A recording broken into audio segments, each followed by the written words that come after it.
Сайн байцгаана уу их мөндөд сонсогчдоо. Түүхийн хурд иргэсээр нэгэн гүрэн мөхөж нөгөө нь мандан гарч ирдэг жамтай. Өнөөдрийн таны мэдхийн дугаарын сэдэв бол 16хан жилийн дотор тариачин хүүгээс Хятадын эзэн хаан болж мандаж явсан Жу Янжаан буюу одоо Хонвон хааны засаглалын тухай ярина. За 3 сарын 27-нд бол улаан шилжүүртний буцлага гээд яг Жу Янжаан яаж хаан болсон бэ те? Яаж Мин гүрнийг байгуулсан бэ? Жу Янжаан гэж яг хэн байсан бэ гэдэг талаар нь бол бид нэр ярьсан байгаа. Өнөөдөр бол түүний оных нь нэр буюу Хонву гэдэг бол агуу цэргийн хүч гэсэн утгатай хятад ханзаараа те. Ийм одоо оных нь нэртэй ийм хааных нь одоо засаглалын тухай ярихад бол бэлэмдсэн байна. Тэр яаж одоо ийм богино хугацаанд одоо тариачнаас эзэн хаан болоод тэгээд монголчуудын байгуулсан Юань гүрнийг одоо мөхөөж хаан болгосхотыг эзлэн авахдаа тэр яг юу бодож байсан бэ те? Энэ талаар нь бол бид нар одоо өмнөх дугаар дээр бас ярьжсэн. Одоо та бүх улаалч уртны буслаг гэсэн дугаарын өргөжлөл болгоод ингээд сонсох юм байгаа юм шүү. За өнөөдөр бол бид түүхэндээ хамгийн ер бусын одоо мандал буюу хамгийн хатуу чанар засаглалтай Хонву гэдэг бол цэргийн хүчээр одоо энэ улс төрийг бариад мөн одоо төр улсыг ингээд захирах гээд байгаа. Энэ засаглалын тухай ярина. За тэгээд энэ бол энэ засаглалын тухай ярихдаа бол бидний бас Монголын бас хаадуу те Юань гүрэн маань бас ингээд мөхөөд бас хажуугаар нь зөндөө олон жижиг одоо ханилэг юунууд одоо балаас болцсон байгаа те энэ үед нь бас ингээд дурддах юм аа. За тэгээд өнөөдрийн дугаарыг бол Батмөх ах маань бэлдэж та бүхэнд хүргэнэ. За танд өнөөдрийн мэндийг хүргэе. За хануудаа энэ өдрийн мэндийг хүргэе. За мөн үзэгчид сонсогчдоо энэ өдрийн мэндийг хүргэе. Хэлийн чандаас бас бидний үзэж дэмжиж байгаа сонсогчдоо бас тухайн өчийнхэн мэндийг хүргэе. За ингээд 3 сарын 27-нд улаан алчууртны одоо Хонжао Чи буюу одоо улаан алчууртны бослого гэдэг яг тэрэн дээр яг Жу Янжаан гэж хэн байсан. Одоо яг өөрийнх нь нэр нь бол Жу Жонба штэ тийм ээ. Тэгээд сүмд очиод яг нэг улаан алчууртны бослоготой нэгдэх үед бол Жу Янжаан гэдэг нэрээ авч байгаа штэ тийм. За ингээ Хонву хааны засаглал. За улс байгуулна гэдэг бол нэг хэрэг. За харин цаг хугацааны шалгуурыг давна гэдэг бол арай өөр асуудал тийм үү. 16 жилийн дотор тариачны хүү Хятадын эзэн хаан болсон. Хонву хааны эренгүүд бол маш тийм хатуу, хүнд, хэцүү үе байсан гэж бол дууссан. Одоо байдаг. Яг гол дайсан нь бол мэдээж монголчууд байсан. За монголчуудыг бол ямар ч хамаагүй унгаж авахыг бол зорьсон. Ингээд 1368 онд Юань гүрний нийслэл хаан болгосыг бол авах хэрэгтэй. Ингээд 1368 онд нэг сард чинь яг нөгөө Жонгшан гэж уул байдаг. Одоо англиар бол Purple Mountain гэдэг юм л да. Тэр ууланд одоо нөгөө Тэнгэрийн мандат авч байгаа юм л да. Луугийн тэдмийг хүртгээд одоо ингээд би одоо агуу их эзэн хаан боллоо. Тэгээд одоо Мин гүрнийг цогцлолоо. Тэгээд одоо оны цолоо бол Хонву буюу одоо агуу их нэгэн одоо байлдах цэргийн хүч гэдгээр өглөө. За англиар бол vastly martial гэдэг. Яг тэр Хонву гэдэг англи хэл дээр буулгахаар. За ингээд ямар ч аргаар хамаагүй умард Юань гүрнийг бол унах хэрэгтэй. Юань гүрнийг унах хэрэгтэй гэдэг ингэсэн байна. За ингээд 1368 онд Мин улсын алдарч жанжид болох Ван Шюда мөн одоо Чонгью Чүн гэдэг жанжид бол баруун болон зүүн жигэр болон давшиж хаан болгосыг эзлэн авах. За бүр болж игэл Юань гүрний хаан тогоон төмрийг амьдаар нь барьж авах. Ийм төлөвлөгөө боловсруулсан байна. За эхний ээлжинд бол Юаны зүгээс ирж болох цогцолтуудыг одоо өрсөж цохих буюу хил орчмоо хамгаалах хэрэгтэй байсан. За энэ бол ерөнхийдөө одоо Шандууны хойг гэж байдаг шүү дээ тийм. Шандууны хойгоос баруун тийш Тун пас гэж одоо тунгийн даваа гэж байдаг. Тэр даваа хүртэл бараг 1000 орчим километр ийм нутагт бол байлдааны ажиллагаа явуулахын төлөвлөгөөг бол гаргасан байна. За Жинанаас давшсан Чонгью Чүний хувьд бол Дунчааныг эзэлж авсан. Харин Ваншудагийн цэрэг бол Лэан хотыг аваад за ингээд улмаар бол Шандууны хойг бол тэр чигтээ бол Мин гүрний нэг. Ингээд 1368 оны 4-р сарын 16-нд Биенлиан хотыг бол эзэлж авсан. Энэ Биенлиан гэдэг нь сүүлд нөө Кайфан гэж нэрийг өөрчлөөд Кайфан болгосон шүү дээ. Тэр сүм улсын үед Кайфан гэдэг байж байгаад Юань гүрний Биенлиан болоод тэгээд Мин гүрний авангуутлаа буцаагаад нэрийг Кайфан болгож байгаа тийм.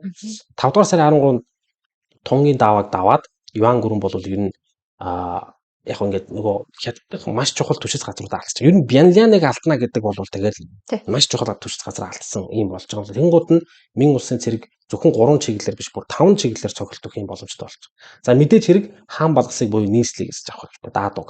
Тийм учраас Хонву хаан бол өөрөө Биенлианд ирж тэр зууны турш бол Чонгью Чүн болон Ваншюда одоо стратеги боловсруулаа, тактик боловсруулсан байна. За энэ үед дайн бол ганц умард болоогүй. Өмнөд хятад байсан Мин одоо Юань гүрний мэдлэлд байгаа нутгийг өөрийн болгох ийм одоо арга хэмжээнүүд хийгдсэн. За энэ газар бол Хумэй жанжны удирдсан цэргүүд давшсан. Далайн эрэг дагуу бол Танхэ гэдэг бас мундаг адмирал байдаг.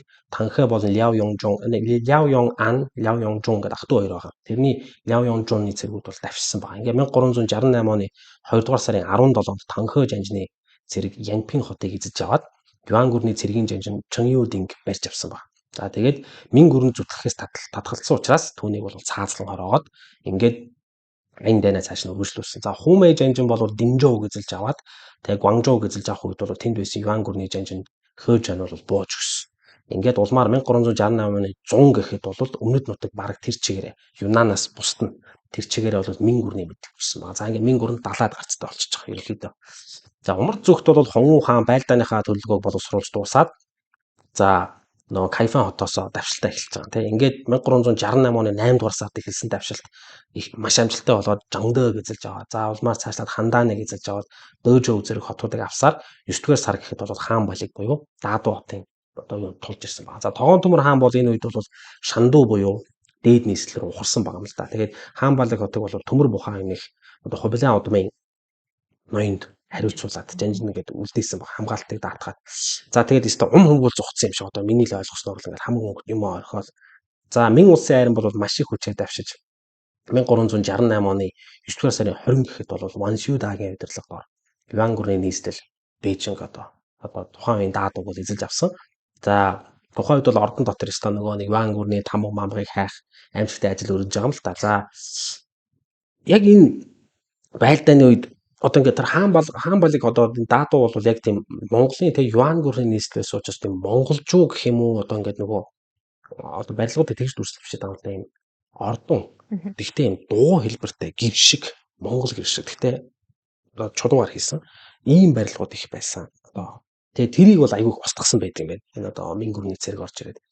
За хаан балгасан ойр тойрны одоо хотууд бас байгаа шүү дээ. Жангдин байна, Баодин гэдэг тэр хотуудыг бол Чөнью чүний цэргүүд эзэлж авсан. За хаан балгасыг эзэлж авсны дараа Бэйпин гэж нэрийг өөрчилсөн байна. Энэ бол англиар бол Pacified North буюу одоо умардын амглан гэсэн утгатай юм ханзаар тэмдэглээд за ингээд Бэйпин болж очсон. Хожим нь Жуянжааны 4-р хөв Жуди буюу Ёнглоо хаан бол энэ нэрийг нь өөрчлөөд Бээжин болгосон. Энэ нь бол умардын нийслэл гэсэн утгатай өнөөдөр ч гэсэн одоо хятадын тэр нэрнээс бол одоо ч гэсэн Бээжин гэж дууддаг шүү дээ тийм. За энэ нэрийг бол өгсөн байна. Хаан балиг бол Мин улсын цэрэгт эзлэгдэх үед бол Жуди ирээдүйн одоо хаан бол тухайн үед бол 8 настай хүүхэд байсан. За Жудигийн дараа тухай бид дараа нь ярина. Ингээд Мин улсын цэрэг баруун зүгт Юан гүрний нутгийг эзлэхээр улаарын орлож байх яг энэ үед хөтөмөр жанжинтай Мин улсын цэрэг нүүр тулсан байна. За Ваншюда болон Чөнью чүн нарын цэрэг маш давуу байсан учраас ямар ч байсан эхний тулдаанд хөтөмөр жанжныг бол ухрааж чадсан. За Шюда жанжин бол Тавьяаныг эзэлж авсан бол Даатун хотыг бол Чөнью чүн эзэлж авсан. Ингээд Шюда жанжны хувьд бол Фаньюаныг эзлэх гэж нэлээд үзээд энэ хотыг хамгаалж байсан Юан гүрний жанжин тэр Лису Чи гэдэг хүн байсан. За тэр хүн бол улаан арчуултны бослохыг өмнө нь бас хэд удаа дарж исэн. Гэхдээ Мин гүрний цэрэг хотыг авсан. Ингээд энэ хотыг аваад юу гэж нэрлсэн бэлээ? Сиан гэдэг нэрийг өгсөн. Энэ бол одоо барууны амглан гэх юм уу?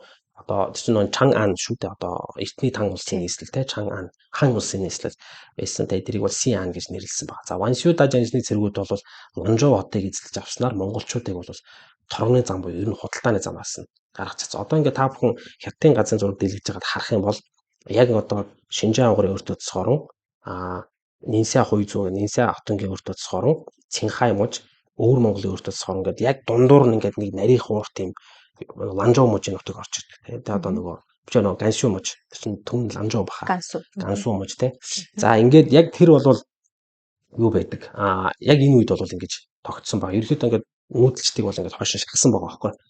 За Чөнью чүний цэрэг бол цагаан армийн ард гарч Монголын нутагт давшиж орж ирсэн. Ингээд 1369 оны 7 дугаар сарын 20-нд Юан гүрний дээд нийслэл болох Шанду хотыг бол эзлэн авч газрын өрсөлдөд гიშэлсэн. Тэгээ Тогоон төмөр хаан Имчан руу зүхтаасан.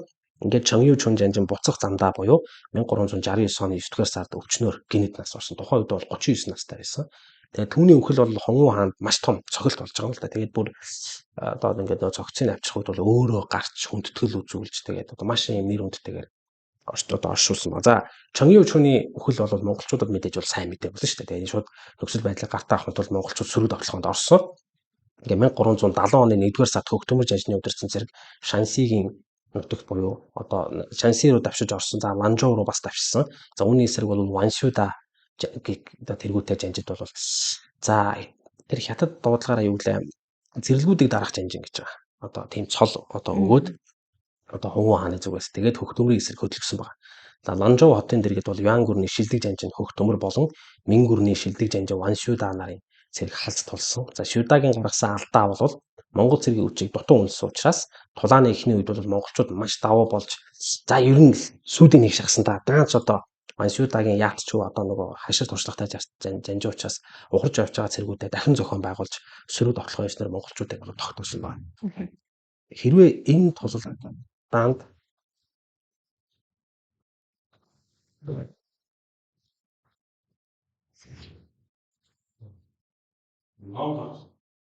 за зуршлаа. Ямар ном бол энэ айлцын ном зам гэдэг юм шүү. за эдний айлцын ном за энэ юм шиг байна. Дөрвөн хамар мөн. Тэгээ энэ номнууд гэдэг юм уу? За эдний аль нь бол Энэ хүүхдийн ном. хүүхдийн ном нөө. Хүүхдийн ном байгаа мó хэвчтэй бүх ном уу?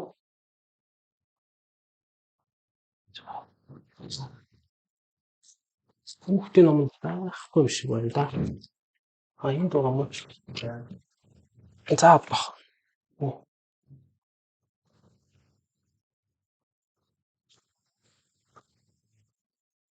За за. Сайн тэр айлцын цэгэн ном гэж харж байна.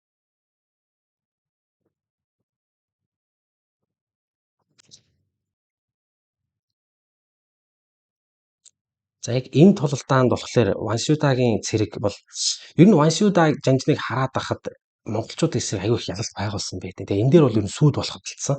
Тэгээ яг нь туршлагатай жанжин байсан учраас ухарж явсан цэргүүдэд дахин зохион байгуулалтанд ороод сөрөг тоглох хийснээр бол хөгтөмийн цэргийг бол ухраач чадсан. Харин энэ чаналууд авталж ирсэн нөө Ливанжон гэдэг жанжин байгаа штэ. Одоо Ливанжон чинь Хуван хааны өргөмөл хүү юм уу та бараг одоо нөгөө улаан алчууртын бослох үед яасан. За Ливанжон гэдэг нэрийг бас манай үзэгчид сонсогчдоо сайн тогтооход аваарай. 1370 оны 5 дугаар сарын 23-нд одоо юу байсан баа штэ. Энд чинь нөгөө Ливанжон бол яг нөгөө тоон төмрийг л барих гэдэг байгаа. Юан гүрний хааныг. Тэгээд юу нь бол харамсалтай нь энэ дээр Юан гүрний зүгээс бол яг нөгөө 1370 оны 5 дугаар сарын 23-нд Юан гүрний сүүлчийн хаан тоон төмөр хаан маань харамсалтай сурч байгаа шүү дээ. Тэгээ тоон төмөр хааны хувьд бол Юан гүрний хамгийн сүүлчийн хаан. Дээрээс нь Юан гүрний төрийг бас хамгийн удаан барьсан. 3 жил барьсан гэж явдаг юм байна. Танаас ороо түүний хүү бэлэгт цолтой Аюун Шридер хаан. Мин улсын биш Юан гүрний хаан болж байгаа. За ингээд хаан ширээнд суугаад удааг багт Ливанжоны цэрэг энэ чанд байна. За ингээд Ливанжоноор өдөрдүүлсэн цэрэг одоо Аюун Шридертийн цэрэгтэй тулалдаад улмаар энэ тулалдаан бол маш ширүүн болсон. Хоёр талаас асар их хохирол үүснээс бол Аюун Шридер хаан ялагдаж ухарсан. Гэхдээ Аюун Шридер хаан бол өөрөө ингээд бүрэн бүтэн ухарч байгаа. Харин харамсалтай нь түүний хятан бас тодорхой тооны язгууртнууд. За тэгээ цэргийн сайдууд хамгийн гол нь өв залгамжлах хүү Майдар балыг олцлуулчих. Ингээ Ливанжоны цэрэг бол Майдар балыг олзонд авчирч ирж байгаа. Ингээд умардыг чиглэсэн аяндаа Мин улсын зүгээс гарах юм бол маш амжилттай болсон. Аюун Шридер хаан баруун зүгт явсаар бол хар хоринд очсон баг. Ингээд Майдар балыг хааны ордонд гэрийн хоринд байлгаад за тэгээд нөө Юан ерөнхийдөө бол Майдар балыг бол Юан гүрэнтэй дипломат тохиролцоо хийх тийм хөжрийн төвч болгож ашиглаж байгаа байхгүй Мин гүрний зүгээс те. Одоо тэгээд нөгөө энэ чинь нөгөө Чаньяоляныг өмнө нь ялаад Чаньли гээд хүүг нь авчихсан. Тэгээ Минсяг байлдан дагуулад унгахтаа бас одоо Миншан гээд хүүг нь бас аваад хааны ордонд олзуулсан. Одоо ингээд Майдар бал нэмэгдэж байна те. Майдар бал чинь одоо бас 5 төмөр хааны ач болж байгаа шүү дээ. Энэ бол Монголын түүхэнд бас гарч байгаа одоо хичээн ингээд хятадд байгаа засаглалын одоо хаадууд ингээд авцсан байгаа тохиоллоо мөн хожмын үеийн түүх юм бол Чинван хан дөржийн хүүг бас хятадын залал авдаг явж байгаа чин гүрний те чин гүрний манж үндэсний одоо өдөртчс чин гүрний хүн бол хаан нь бол Чинван хан дөржийн хүүг нь бас ингээд олцолж байгаа шүү дээ те. Тэгээ харамсалтай нь бол толгойн бисдэг. Тэгээ энэ түүх бол ингээд дутагддаг. За ингээд Майдар бал олзлогдсон. За Майдар бал гэснээс одоо энэ дээр бас нэг Хуван хааны хүүхдүүдийг ярих хэрэгтэй байна. Тэгээ 1370 оны 3 дугаар цагт Хуван хааны 10 дахь хүү Жүү Тан төрсөн. За Хуван хааны хүүхдүүдээр барьсан бодлогыг хангахад нэг тийм яг өмнөх тэр хаадуудын мундаг хаадын хүүхдүүдийг сул дорой байгаа тэр түүхийг бол мэддгийн байна л да Хонмуу хаан бол тэгээд нөгөө одоо төрийн хэргийг огоордог хитрхи одоо юу гэдэг одоо им согттой цагийг өнгөрөөдөг ч гэдэг юм уу ийм байдлаар байсныг мэддэг байсан учраас манай хүн арай өөр замаар явахаар шийдсэн юм шиг байна. Ингээд хүүхдүүдээ одоо энэ гүрний баган байгаасаа гэж хүсдэг байсан учраас багаас нь одоо цэргийн болон бичгийн боловсролд нь ихэд анхаарч улмаар тусдан цэрэг хариуцууд нь хязгаар нутгуудыг ингэж хамгаалуулахаар ийш ингээд одоо дандаа хязгаар нутг руу явуулдаг гэсэн байна. За тэр Машиу гэдэг байгаа шүү дээ, тийм Машиу билүү нөгөө Маатон тийм одоо нөгөө босгочийн толгойлч өрмөл охин байсан шүү дээ, тийм Жуанжатай гэрлэлэг. За хамгийн том хүү Жубиав бол яг хаан ширээ залгамжлах хүү гэдгээр завхарч байсан. Түүнд бол бүр ингээд тусдаа боловсрал эзэмшүүлж тусад нь багш авдаг байсан байна. За ямар ч тач хөвгүүд нь бүгд мэн гүрний хязгаар нутгуудад цэрэг захиран суудаг. За тэгээ хожмоо бол тэд хоорондоо бол хаан ширээний төлөө өссөн үсээгүй тэмцэл татдаг болсон байгаа тийм. Хоёр дахь хүү Жүү Шуан бол өнөөгийн Сиан хотод ойролцоо цэрэг захиран суусан бол гурав дахь хүү Жүү Ган болохоор мөн одоо Тайванд бас л умар зүхэлтэй цэрэг захиран суусан бол дөрөв дэх хүү Жүү Ди буюу бидний одоо дараагийн дугаар дээр гарах Юнло хаан бол Бэйпинг буюу одоогийн Бээжин хотод цэрэг захирч умард хязгаарыг одоо гадны дайснаас за гадны гэдэг нь ерөнхийдөө Монголыг ирж байгаа. Дайснаас хамгаалах үүрэгтэй байсан. За хөвгүүд нь бүгд одоо нэг күнзийн философи одоо тэр бүгдийг судалсан. За Хонмуу хааны бас нэг хийсэн зүйл нь Нанжи хотод их сургууль байх болсон байдаг. Тэгээ төрийн шалгалтын системийг сэргээд шалгалт авдаг болсон. Бичгийн болон төрийн албаны хүмүүсийг төрийн шалгалт хэр сайн өгснөөс нь хамаарч хомилдог. Гэхдээ энэ дээр нэмээд бас нэг тавьсан шаардлага бол сайн номсом хардаг байх хэвээр, ил дээр сайн тулалдаг байх хэвээр, мөн морь сайн ундаг байх хэвээр, морин дээрээс маш сайн авч чаддаг байх хэвээр гэсэн юм. Төрийн албаачдад ийм маш том шаардлага тавьсан байна.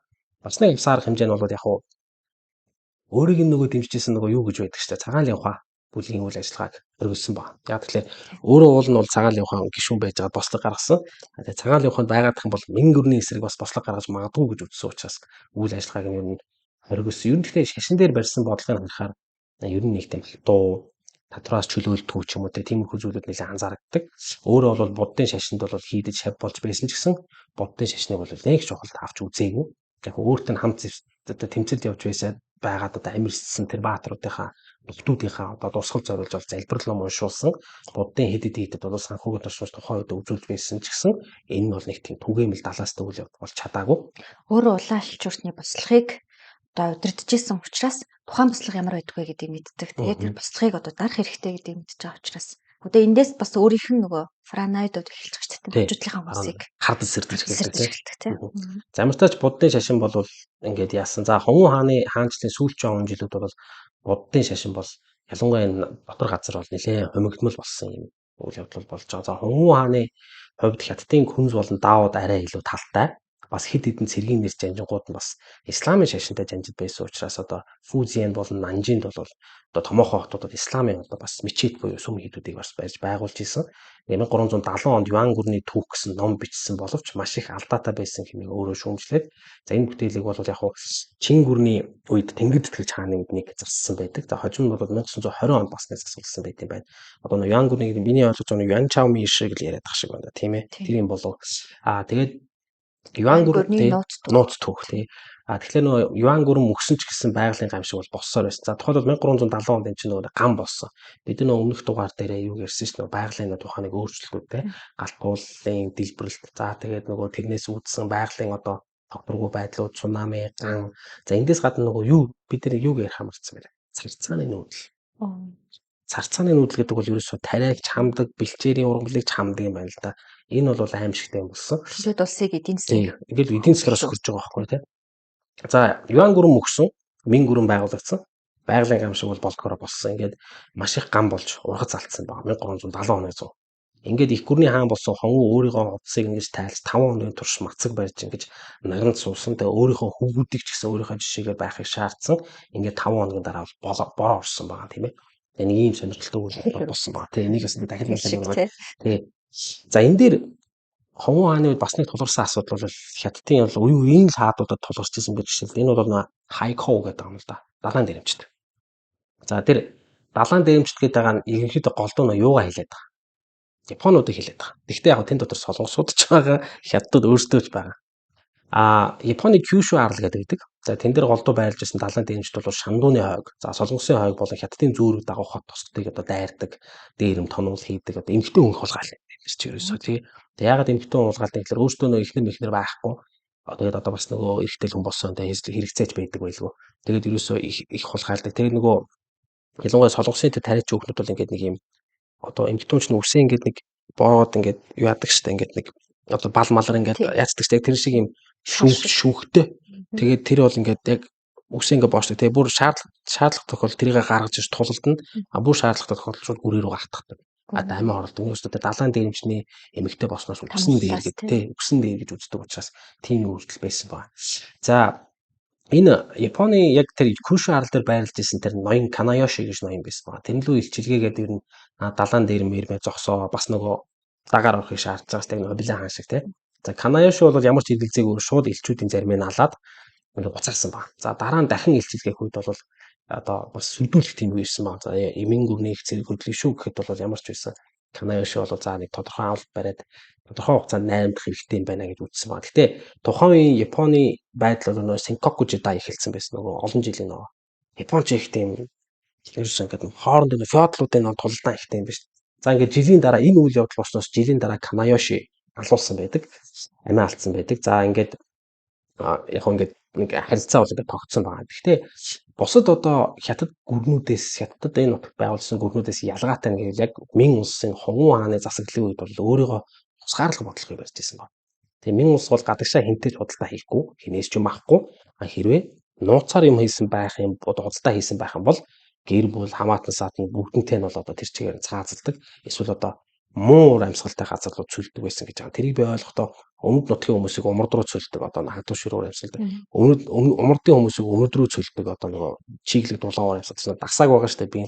Тэгэж одоо цөлдөг юм байсан. Тэгээ энэ дээр миний бодлоор бол Мин гүрэн яагаад ингэж хаагдаж богдож чадаад байгаа юм гэвэл Юан гүрний тийм гоё дэлгэмэл те ингээд гоё одоо харилцаан дунд Юан гүрний бүх юмаа хийж чадаж байгаа байхгүй. Тухайн улс том те тухайн бараг дэлхийн талыг эзэлжсэн түүхийн одоо үлдэгдэл юунууд байгаа учраас тэн дээр одоо бүх юмыг чадж байгаа учраас Мин гүрэн гадагшаа одоо харилцах юм шаардлагагүй. Тэгээ Юан гүрний унаснаар тэрний асар их үеийг авч байгаа шүү дээ Мин гүрэн тий. За хайзин буюу нөгөө энэ чинь далайн хориг гэх юм уу да тий. Далайн хориг гэх юм уу.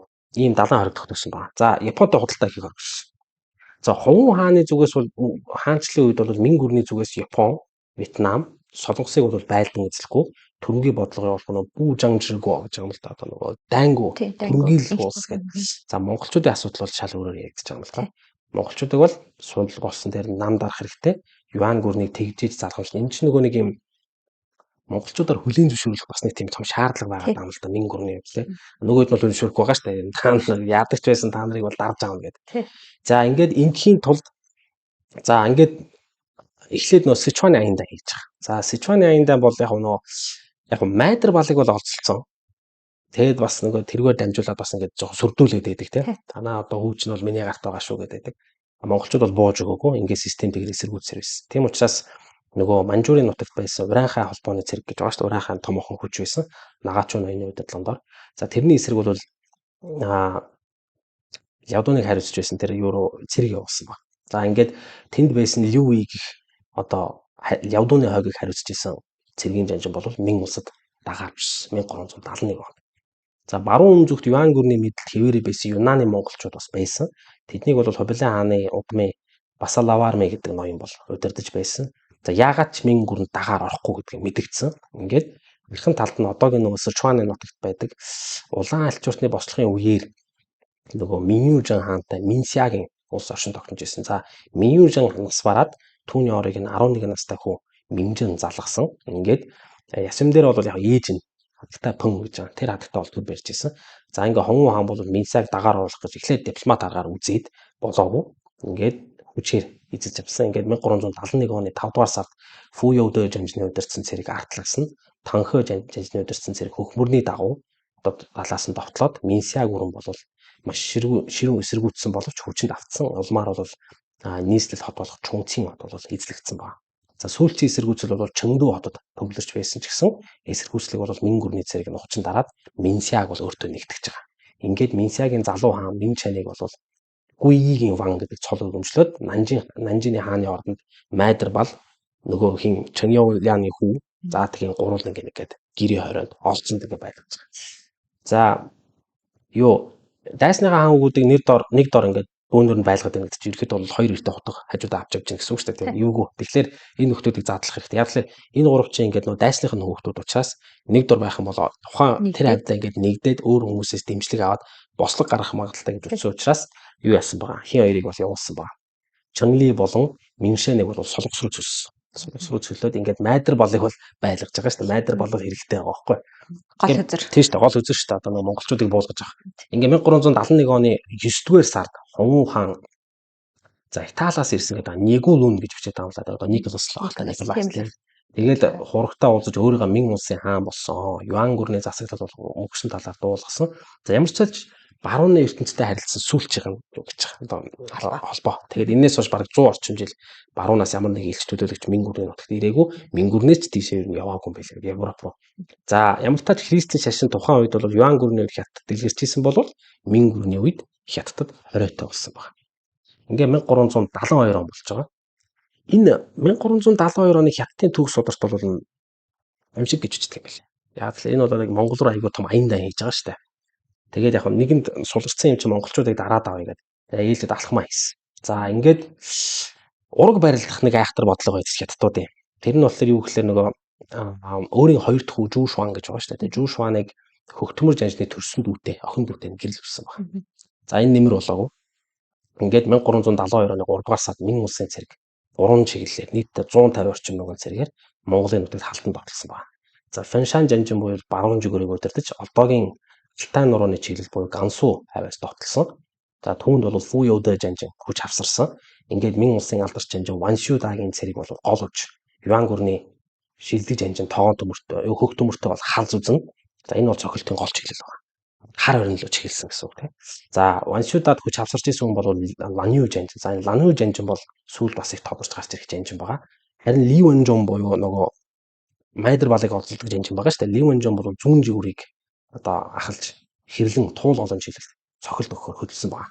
За ингээд Ланью жанжны цэрэг хөгтөмөр жанжны цэрэгтэй эхлээд хэрлэн голын дэргэд дараа нь туул голын дэргэд тулгадаж хоёуланд нь Монгол цэргийг ухрааж чадсан. Гэхдээ энийг бол би яг хятадууд бол явралт гэж хүчээд байгаа. Би бол нэг тактикийн ухралт байсан байх гэж байна тийм. Ингээд араас нь зүүн жигүүрийн тэр Ли Вэнжон жанжин бол нэхэд байгаа шүү дээ. Нөгөө хэнийг нэхэл байгаа. Тэгээ нөгөө их бол их хүчнээс нь салгаад ингээд Ли Вэнжон ингээд нааш нь дуудаад байгаа байхгүй. Ингээд эхлээд хэрлэнд нэг тулаад туул голын дэргэд нэг тулаад одоо орхон голын хөвөрөд байгаа байхгүй. За нөгөө Ли Вэнжоны жанжин бол яг ингээд замдаа мал хуу олзлол ингээд одоо нэг л ясан ба ингээд амар амжилттай яваад байгаа байхгүй.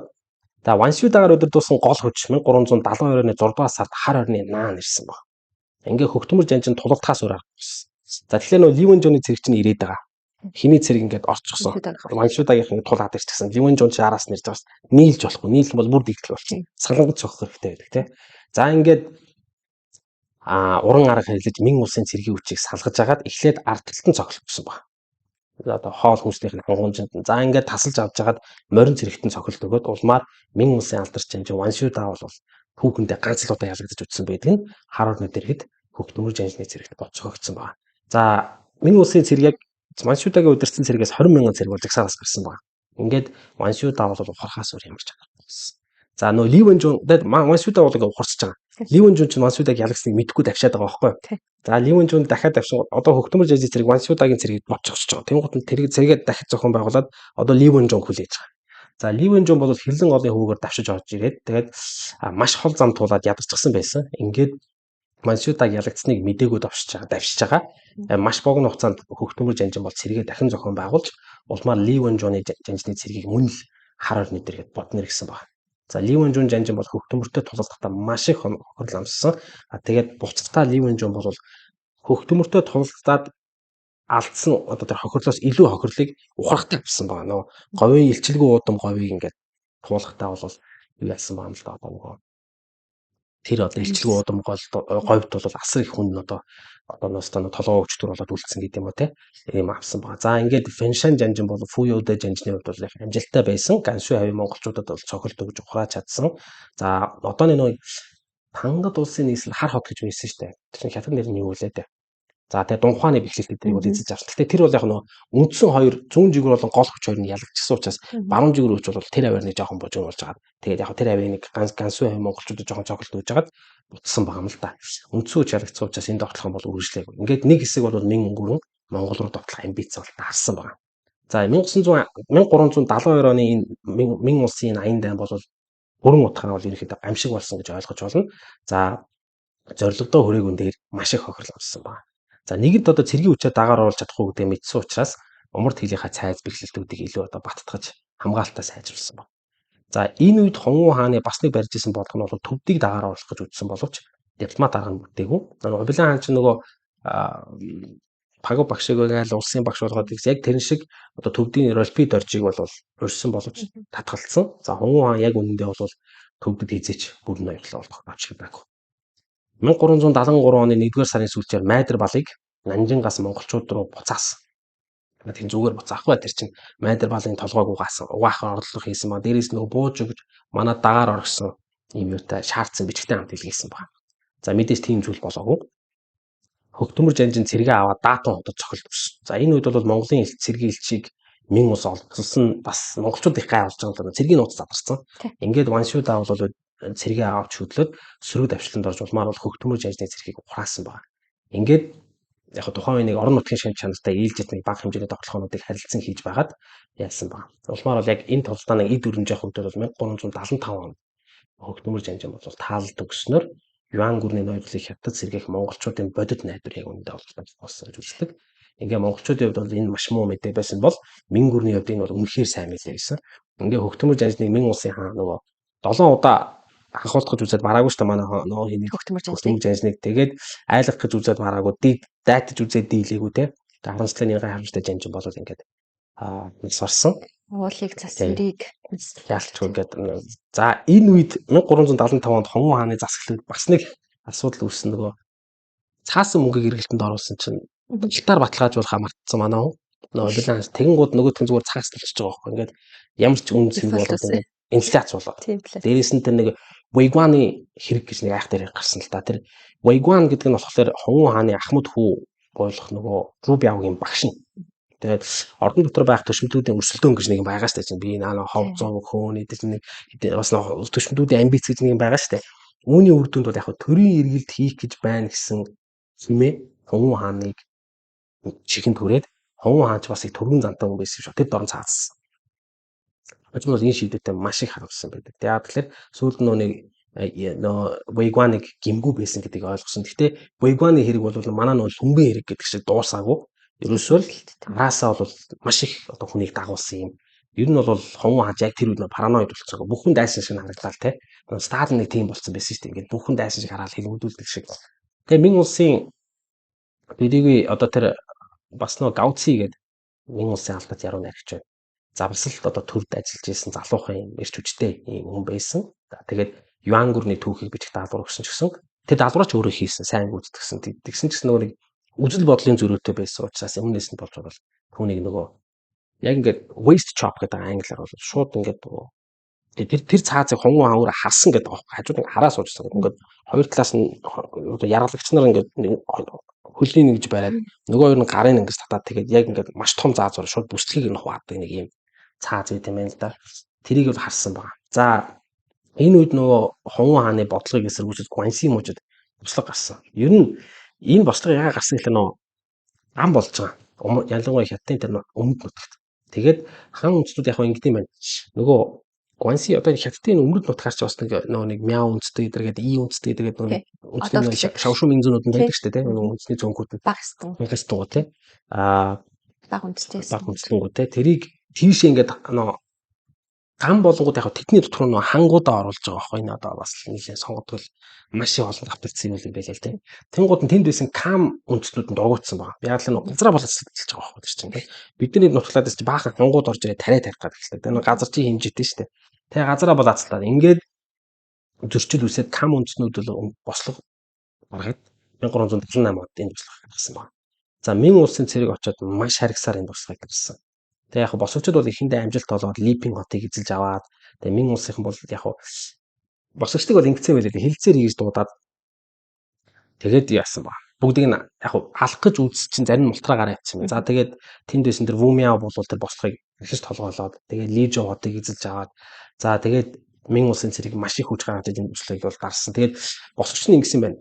Уул руугаа зугтагаад нөгөө Юнаны одоо өндөр гоё улсуудаас нөгөө Күнлүүний нуруу гэдэг болов. Күнлүүний нуруу гэдэг шиг санаад ах юм. Би бас алдчих магадгүй. Ямар ч уул руу нөгөө ойр руугаа чинь ерөөхдөө нэг жоохон юм тропикийн чинь штэ энэ Күнмин Юнаны тэр авчин. Тийш хараад тий шивүү ойтой те шийглэг. Манай нөхдүүд Парцаны дай гэдэг авцсан. 7 жил байлцсан байгаа. Мин улсын цэрэгтэй. За тэгээд энэ үед бол яасан байгаа. Мин улсын цэрэг хөвдийн нутгаар зүүн хэсгээр цөмөрч орж ирээд Муин жажны цэрэг бол яасан байгаа. Яг Муин жажны үед бол 1345 онд төрсөн. 1353 онд Жу Янжааны болоо түүнийг бас өргөж авч өргөмөл хүүгээ болгосон байдаг юм бэл. Тэгээ Муин жажны үед бол төвдөд 2 жилийн өмнөөс аян дан хийж исэн. 1379 онд их цэрэгээр бол төвдийн зүүн хэсэгт довтлоод улмаар бол амжилттай болоод ингээд цаашлаад юу яасан баг. Энэ бослогыг даах гэж нэлээд үтсэн байгаа юм л та. Тэгээд маш олон жил байлцсан. Тэр Хувайёны хэрэг гэж байдаг юм байна. 1300 тэр Хувайён гэдэг нь бол 1355 онд улаан алч ортны бослогод нэгдэжсэн. Тэгээд цэргийн түшмэл байсан. Мин гүрэн байгуулах үед бол ерөнхийдөө иргэний хэргийг шийдэх юм түшмэл болоод тэгээд 1373 онд бол тэр Карьерийнх нь бол оргил үеийн байсан байгаа байхгүй. Хаанд их ойрхон те. Гэвч ордны явуулгаар 1379 онд түүнийг төрийн эргэлт хийх гэж байсан гэдэг шалтгаанаар баривчлаад 1380 оны 2 дугаар сарын 12-нд цаазгсан. За ил нь хэлмэгдүүлэлтээр Хувайёны одоо холбоотой гэж үзсэн 30,000 хүний тэн дотор нь шавнар, мавнар, томатон бүгд байгаа. 30,000 хүнийг цаазсан байдаг. За энэ их хэлмэгдүүлэлтийн үр дүнд бол Хомоо хаан бүх эрх мэдлийг ерөнхийдөө ингээд хааж бод өөрийнхөө хад төвлөрүүлж ирсэн байгаа байхгүй. За 1380 он болсон. Монголчуудын эсрэг хийсэн ээлжид довтлоо. За Мин улсын тагнуулууд бол Монголын 10,000 орчим цэрэг Мин улсын хязгаарт халтгаар хөдөлжээ гэдэг мэдээг бол тагнуулууд хэлсэн баг. Ингээд Мин улс хариу болгож Муин жанжинд бол цэрэг захируулан хойд зүгт илгээсэн баг. За Муин жанжин Монголын цэргийн байрлалыг мэдээд шөнө нь гимдүүлэн довтолж тангалтын нийслэлээс хар хотуудыг эзэж авсан баг. Тэгээд тэр ирчээр шууд цаашаа давшаад хар орон хот руу дайрч 1380 онд бол хар орон хотыг бол газрын өрсөд ихсэлсэн. За яг манай хөтөлбөр маань нэг ярьдаг чинь хар оронд очоод 13 дугаар зууны үеийн нийслэлгээр ярьдаг л те. Яг байдаг. Гэхдээ яг үнэндээ 13 дугаар зууныг дурдаа санагдууламжтай барилга одоо байгууллагад дурсамж гэдэг юм бол яг үнэндээ болохгүй. Ингээд 1380 оны бодлого бол бүрэн сүрсэн. Сүүлд нь яг тэр юм дээрээс тойр дээрээс нь Эрдэнэ 100 эдийг байгуулж байгаа шүү дээ. Бүр сүүлд 1586 онд. Тэрнээс өмнө одоо нэг яс мэлхий байгаа шүү дээ. Одоо мэлхий толгойн яс мэлхий ч гэдэг юм уу. За тэднэр л өстө үлдсэн баг 13 дугаар зууны юм.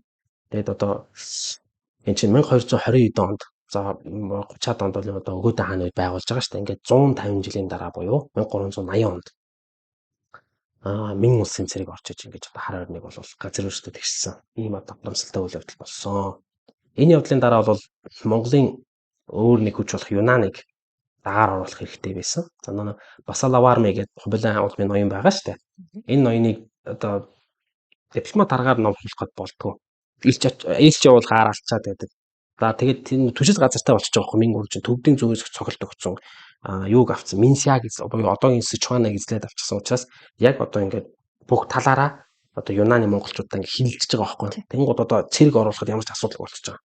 Ингээд 3 чиглэлээр Мин улсын 300,000 цэрэг хөтлсөн байдаг. Одоо ерөөсөө энэ Юнанд байгаа Юан гүрний үлдээдлийг за ингээд 3 чиглэлээр явсан. Эхний чиглэлийг бол Фуйоудэ жанжин удирдах явсан бол Нанью жанжин 2 дугаар чиглэлийг буюу гол өвчийг удирдсан. За Муин жанжин бол зүүн зүгээс нь тус довтлсон. Мин улсын их цэрэг бол 300,000-аар тоологдож байсан бол тэнд Юнанд байсан монголчууд бол 100 орчим мянган цэрэг өөдөөс нь хөтлөсөн. Ингээд 1381 оны 9 сард хөтлсөн Мин улсын их цэрэг 11-р сар ихэд Юнанд тулж ирсэн баг. Ингээд тулалдаан бол амар болсон. Энэ одоо Чонцын хотын дэргэд болсон тулалдаан байна. За энэ тулалдаануудад бол Монгол цэрэг бол яг асар их хохирол амссан боловч одоо Мин улсын цэрэг асар их хохирол амсаалаа. Гэхдээ яг нэг давуу хүчтэй учраас яалтчгүй хүчээр ааглал тэр хамгаалтын зурсуудыг нэг нэгээр ингээд системд устгаж ирсэн баг.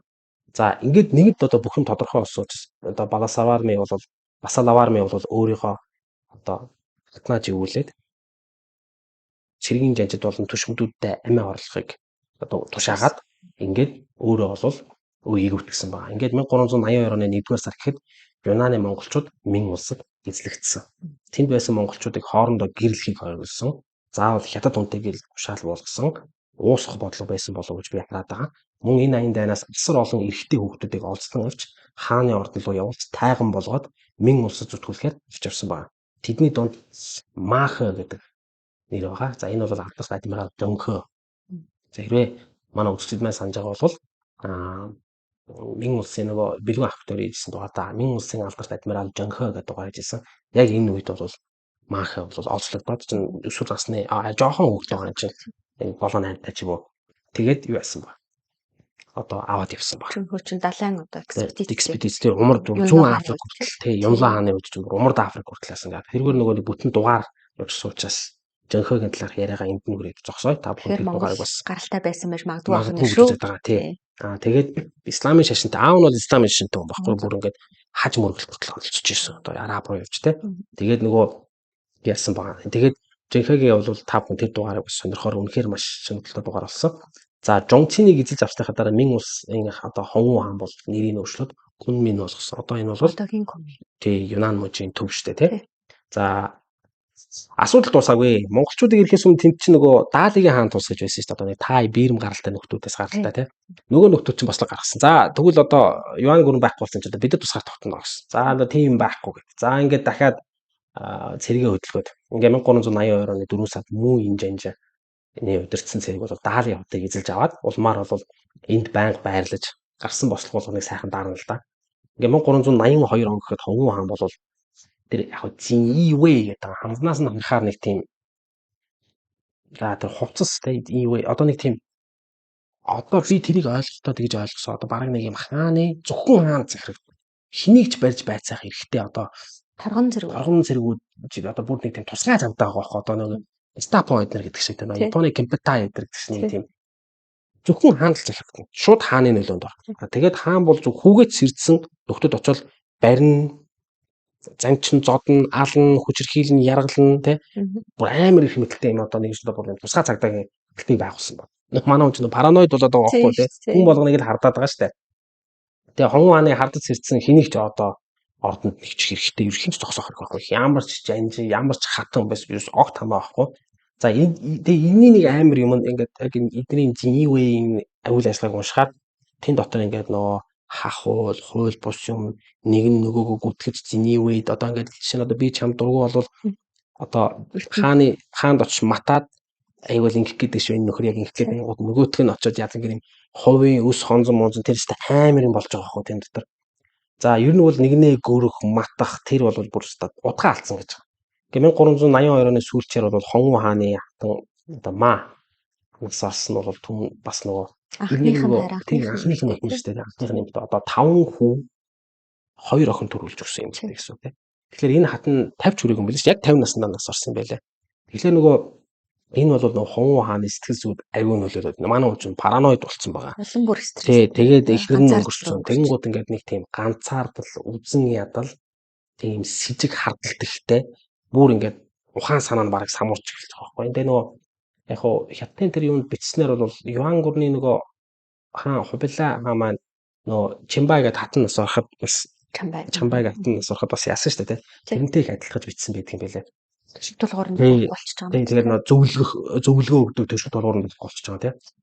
За ингээд Нанжид байгуулсан их сургууль захаа захирагчаар өөрөө нөгөө алдарт нөгөө Ливэн Жун жанж нэгтгэсэн байсан. Ливэн Жун ч нөгөө юу штэ ачтун штэ нөгөө өргөж авсан хүн. Тий, тэгээд нөгөө хаашаа манайх руу мэдээ. Нөгөө майдер балыг олзолдог жанж юм баггүй. Тэгээ манай хүн бас Ливэн Жун ч шүүмжлэн л дээ. Ил тод шүүмжлж уучаа шууд зэрэг дэвийг хасаад дараа жил нь маш учир битүүлгээр насуусан. Би бол энэ Хонгу хааны явуулга гэж бодож байгаа. Тэгээ хамгийн гол асуудал нь бол ордны тайгнуудыг төрийн хэрэгт хэдэрхий оролцуулж байна гэж Ливэн Жун үзсэн. Тэгээ хааныг шүүмжилсэн. За энэ бол яг ордны тайгнуудын тухай дугаарыг бид нар тусдаа нэг тайгны дугаарыг бид нэ хийн одоо орчуулган дээр ажиллаж байгаа. Манай одоо ануу бит хоёр. Тэгээд хан гүрний болон тан гүрний мөнхлийг тайганчуудаар нь холбож тайлбарлахад ер нь их буруудахгүй юм байлаа. Тэгэхээр нөгөө энэ тайгнуудын оролцоо Мин гүрний засагт байх нь өөрөө буруу юм аа гэдгийг л Ливэн Жун маш зоригтойгоор шүүмжилсэн боловч энэ их айгу ортой юм байгаад байгаа байхгүй бүр ингээд түүхэн жишээ нь байгаад байгаа байхгүй. Тэгээ ер нь Мин улсын юм ч гэсэн одоо тайгнуудын асуудлаас гарч ирнэ л дээ. Тэгээ Чингүрэнд ч гэсэн байдаг тийм. Тэгэхээр энэ тайгнуудын судалгаа бол аюул тийм сонирхолтой байна. Тэгээд яг гоо энээсээ болж Ливэн Жон болон хааны Ховон хааны харилцаа бол хөндөрсөн. Тэгээд жилийн дараа бол маш учир битүүлгээр алуулсан байдаг. Одоо Ховон хаан мөн армийн зохион байгуулалт дээр анхаарад тэгээд Wei Suo гэдэг тэр нэг 5600 цэрэг байгаа юм. Тэр нь Wei болно. Тэгээд дотроо Suo гэдэг нэгж дугаалдаг. Тий, тэр нь одоо төгжих тий. Тэгээд нөгөө Suo маань гэдэг суу тий. Тэгээд нөгөө тий нөгөө 1120 цэргээс бүрдэж байгаа тэр нэг чинь. Тэгээд 5 Suo нэгдэж нэг Wei болно гэж байгаа. Ингээд цэргүүд ард түмнээс ургац авахгүй өөрсдөө идэх тариа бодлого өөрөө тарина гэж байгаа. Энэ их аим. Тэнгууд энэ чинь яаж юм гэхээр нөгөө хоолны хувьд айгу тийм юу болчихж байгаа байхгүй. Одоо нөгөө юм би даасан болчихж байгаа байхгүй. Тайлын аян дайнд болохоор хавийн адил татварлаална тариа бодоо нөгөө айлын хамаг юм хамаа явдаг гэсэн бол болж байгаа. Цэргүүд өөрсдөө тариа тарина. Энэ яг нөгөө улаан альчуудны бослого гараад эд үдчих явах үед л 100 тун гэдэг хэрглэж исэн бодлого. Цэргүүд одоо ингээд эндээс нэг зүйл анзаарч байгаа нь Мин гүрний зүгээс Монгол руу ингээд тонод айгу эрчимтэй хийгдээд байгаа байхгүй. Одоо яг ингээд уншихаа. Тэг яагаад эрчимтэй хийгдэх гэхээр бааз суурууд айгу сайн тавьсан байгаа. Одоо нөгөө гол түшис газрууд Бянлиан гэх гэдэг юм уу те. Эсвэл одоо тун даваа гизэлдэг гэдэг юм ингээд баа туныг гизэлдэг гэдэг юм уу те. Эсвэл нэг жинжөө гизэлдэг юм ингээд яг нөгөө Монгол руу орох боломжтой ингээд хид хідэн чиглэл түшис газартай болонготлаа тэндээ цэргүүд нь өөрсдөө тариагаа тариад эхэлж байгаа. Тэгэхээр нөгөө хүнс хоолны хувьд хангамжийн хувьд асуудалгүй болонгод угаасаа тэр чинь түшис газартай болсон хоол хүнс ардлын хангалт сайн болсон учраас довтлохоо маш эрчтэй олон тооны цэрэг орж ирдэг юм аюултай болчиход байгаа юм л та. За энэ юуг бол хэрглэж ирсэн байна. За төрийн шалгалтыг манай хүн хорьсон. Тэгээд хорьчоод дахид сэргээгээ тэгээд яг нь үр дүн бол янз бүр л гарч ил байгаа юм бол та. Ингээд 1385 онд Мин улсын хууль гэдгийг гаргасан. За энэ хууль бол маш харгас хууль байсан. Түүхчид бол энэ талаар бол одоо Эстонийн ам уралдаж бичдэг. За ингээд нөгөө өөрийгөө шүмжлэдэг хүмүүс нэг нэгээр байхгүй болж эхлэв гэдэг. Манай хүн ч нөгөө нэг жинвэгээ нөгөө цагдаа нараа явуулаад ингээд бүгдийг зогцуулаад байгаа байхгүй тий. Тэгээ удалгүй бол Ваншуда жанжны хэлж ирсэн. За Ваншуда жанжин бол гэж одоо хамгийн мундаг жанжин тий. Тэгээд одоо Юан гүрнийг байгуулахад өстой нөгөө баган мэт тулгуур нь байсан. Одоо монголчуудын өстой хөх төмөр хамгийн л довтгоон няцааж исэн юм бол яг амиа хорлсон гэж тэр History of China дээр бол амиа хорлсон гэдэг. Гэхдээ амиа хорлохыг магадгүй Ховон хаан тулгасан болчихсон. Тэгээд энэ бол хуртай авсан байдаг тий. За ингээд Ваншуда жанжин бол ингээд маш хамсалтай амсарсан. За Юнаны монголчуудыг дарчихсан. Сычуаны асуудлыг шийдчихсэн. Урагшаагаар нь шийдчихсэн. Урагшаагаар нь асуудлуудаа шийдсэн. Одоо хойд зүгрээ харна шүү дээ. Тэгээ нөө Жинжүү түшис газартай болох гээд үзэж байхад тэрний урайхаа монголчууд их одоо өөрт нь одоо юу гэдэг Мин гүрэн нэлээд тийм одоо саад тэр болж байгаа юм л да. Тэгээд яг монголчууд аялзаанд хэвээрээ байсан гэж үзсэн учраас зүүн хойд хятад байрлалс одоо Нагачун ноёны цэрэг гэж байгаа тий. Одоо тийм Мухлан думын яг байна уу би бас андуурчиж магадгүй урайхаачууд бол маш ойрын аюул гэсэн үг. Яг нөө зүүн зүгээрээс нь цохилт ирэх гээд байгаа байхгүй. Тэгэхээр энэ аюулыг эхлэж байхгүй болохын тулд 1385 онд Мин улсын цэрэг бол 200 мянган орчим цэрэг хөдөлсөн байна. За тэгвэл энэ үед нэг Умяны бослого гэж гараад энэ бослогыг дарахын тулд бас цэрэг хөдөлгөөд за энэ бослогыг бол дараад удирдагчийн цаацсан. Тэр одоо Мангмао гэж ярьд юм да. Юнан мужийн цаана байх. Тэнд бас юу үдэж байгаа юм л да нөө асуудал үүсэж байгаа. Тэгээд дайны байдал шилжсэн. Тэгээд тайчуудаас бүрдсэн энэ улс бол Мин улсыг дагахаа мэдгдсэн боловч дотор хаан ширийн төлөө тэмцэл өрнөд тэнд байсан одоо тэр ер нь дотор их зөрчилтэй улс байсан юм лээ. Тэгээд 1386 онд тэр 1-р сард Монгмаа улсын хаан Сэлунфа 100 мянган цэрэгтэйгээр Юнанд тогтол ирсэн байна. Мин улсын язгаар гэсэн үг шүү дээ, тийм. Ингээд Фэншан жанжи өөдөөс нь хөдөлсөн боловч ялагдсан. Үүнийг харсан Юнан мужийн бусад одоо тэр бос очноор бол идэвхжээд эхэлсэн байна. За ингээд Муин жанжин Фуйодо гэсэн жанжид бол цэргээ хөдөлгөж Юнан мужийн энэ тэнд гарсан бослогуудыг бол ээлж дараалан дарсан. Тэгээд үүний дараа буюу 1387 онд 1-р сард урайхаачууд эсрэг цэрэг хөдөлгсөн байна. Энэ тоглохоныг бол Фэншан жанжин, Нанью жанжинаар удирдаад нийтдээ 200 мянган цэрэгээр болтолсон. За энд нэг зүйлийг дурдхад Мин гүрний цэрэг бол цагаан армиас хоошоо Даанин, Гуйдэ зэрэг 4 хэрэм бариад нөгөө бэхлэлтүүдэд түшис газруудаа бариад тэгэл Явдууны хойг руу давхад бол тохиромжтой болсон байна. За энэ бэхлэлтүүд бол 50 мянган цэрэг бол байнга суун. Гэсэн чинь зүгээр суухгүй шүү дээ. Тарай марай тарин те. За ингээ 1387 оны 100 энэ дөрвөн бэхлэлтийг барьж дуусгаад тэгээ Нагачун ноёны эсрэг бол тулалдахад бол онцгой ач холбогдол болсон байна. За Яв голын хувьд хоёр талын цэрэг тулалдсан. Урайхаачтай. За Мин улсын тэр манлай ангиуд байгаа шүү дээ. Толгоос сэргийлэх ангиуд нь бусдаасаа тасарсан байсныг дайлимдуулаад одоо уран хайцчууд бол отолтонд оруулж бод зогсон байгаа. Гэсэн чинь Минг улсын гол хүч одоо эрс суучаас нагач уу ялч уу ухарсан ингээд бүсэлсэн байна. За тэр Минг улсад орвсон дагаар орсон Найр ав гэдэг жанжин Монгол жанжныг бол нагач руу явуулаад хилцээ хийгээд ирээд явуулсан байна. За яг хилцээг нь ерөөдөө ятгал гэсэн үг, ятгал синхруулах гэсэн үг л дээ. Тэгээд Найр ав бол тэр нагаачууд дээр очоод Найраа бол өөрөө урд нь нагаачуугийн удирдлагын дор байлдаж хагаад Минг улстай тулдаад дагаар орсон байгаа байхгүй. Яг зарим юм дээр бол онцлогдсон гэж хэлдэг байгаа. Зарим нь бол өөрөө дагаж орсон гэдэг байгаа. Тэгээд Найраа ноён бол нагаачууг ятгасаар байгаад Минг улсад дагаар оруулсан. Тэгээд мэдээж түүнд бол асар их хэмжээний шан харам цол хэрэгэмж өгсөн байдаг. Гэхдээ яг дагаар орсныхаа дараа буюу 1388 онд нагаачуу ноён маш өчөд битүүлгээр амиа бэлдсэн. Гэхдээ тэрийг бол алсан, хорлсон байх гэж үздэг байгаа. Архинд их орсон сэтгэл санааны их өөрчлөлттэй болсон гэж юу яг хятадын төгсөд бас нэлээд мэддэг юм байлээ. За ингээд нагаачуу ноёныг дагаар оруулснаар яасан гэхээр Манжурын өмнөд хэсэг бол ерөнхийдөө ингээд нэлт болчихж байгаа байхгүй. Одоо ийшээ цохилт өгөхөд ямар ч асуудал болчихж байгаа. Ингээд монголчуудын хувьд бол энэ маш том цохилт болж байгаа байхгүй. За ингээд Лявдууны хойг бол хятад руу довтлохоо ихэд одоо маш тохиромжтой газар байсан боловч энийг ч алдна гэдэг бол дээрэс нь Лявдууны хойг гэдэг чинь өвс ус бэлчээр сайтай газар юм. Тэгэхээр энийг алдна гэдэг бол ядаж нөгөө ахтаа бэлчээх те одоо цэрэгээ засах энэ одоо боломж нь одоо алдагдаад эхэлж байгаа юм л да. Тэгээд нөгөө Лявдууны хойгч бас өөрөө далайн худалдаанд татагдж орох юм бүс нутаг байт юм байна л да. Одоо сүүлд нөгөө Лявдууны хойг дээр чинь Орос Японы дайн өрнөж байгаа шүү дээ те. Тэгэхээр энэ бол стратегийн үед бол маш чухал газар байсан. Энэ газрыг Минг өрөнд алдсан. За ингээд энэ явдлын дараа бол Фэншан жанжин бол хаантай тэрсэлснээс болоод цөлөгдсөн. За Танхөгийн хувьд бол адмирал өөрийн үслээр тэтгэвртэй гарсан. Гэхдээ Танхö бол ер нь бол энэ юу хонвон бол бүх жанжтай хэлмдүүлж байгаа. А гэхдээ Танхö бол яг л одоо байгалийнхаа жамаар одоо хөгшөөд насан хөтөл болоод нас барсан баг цорын ганц гэж хэлж болно. За бусд нь бол ямар нэгэн байдлаар шоглуулсан. За 1388 он болж одоо ч ингээд юу яаж байгаа шүү дээ. Лявдууны хойгийг авцсан. Уран хаачуудыг дагаар оруулсан юм чинь Монгол руу бол одоо яг Лявдууны чиглэлээр довтлох тий. За Даатгууны чиглэлээр довтлох. Магадгүй Гансуу бол ойлгомжтой угаасаа цогсон байсан. Ингээд талаас нь довтлох юм боломж олж байгаа. Зүүн урд талаас нь тий. За ингээд 1388 оны Бойр нуурын тулалдаан гэдэг юм тулалдаан. Энэ Бойр нуурын талаарх тулалдааныг бол хятадууд их одоо ер нь хятадын бүхэнд их шагшин магтаж ярьдаг одоо их хэлдэг ийм тулалдаан л да. Ерөнхийдөө бол Монголын ноёрхлыг одоо Монголын амбицийг эцэс болгосон ийм тулалдаан гэж үздэг. Ингээ 1388 онд болсон Бойр нуурын тулалдаан бол Минг өрний хувьд зүгээр нэг яралт байгаагүй. Монголын аюулыг бол нэг хэсэгтээ дарсан ийм үйл явдал болсон байна. За тухайн үед бол Монголын хаан бол Заяа таан гэдэг цол нь төгс төмөр гэж хаан байсан. Заяа таан төгс төмөр Чингис ухааны тий. Юан гүрний одоо манай хүн бол Минг улсад бас довтлогоо ингээл за умард Юан гүрэн бол байгаа шүү гэдгийг бол ингээд сануулад байсан баг. Минг улсын зүгээс бол Монгол руу хэд хэдэн том жижиг довтлогоо хийсэн. Ер нь бол ингээд тэр тухай бид өмнө ярьсан. За ер нь нэг ийм л юм харагдаад байна. Минг гүрний зүгээс бол за эдгээр нэгэнд суларсан. Одоо л нанд гэдэг ийм одоо амбиц харагдаад байгаа. Юан гүрний зүгээс бол умард Юаны зүгээс юу гэж харагдаад гэхээр бид алдсан эрх мэдлээ ямар ч аргаар Монгол тогтооно гэдэг нэг ийм л хоёр юм амбиц ингээд хоорондоо тулаад байгаа байхгүй. Тэгэл ээлжлээл ялагдаад ингээд одоо нөгөө яг нэг ерөнхийдөө тэгтээ санаачлаг бол яг ингээд хараад байгаа Минг гүрний гардаг байгаа байхгүй. Энэ чүүдэн болсон.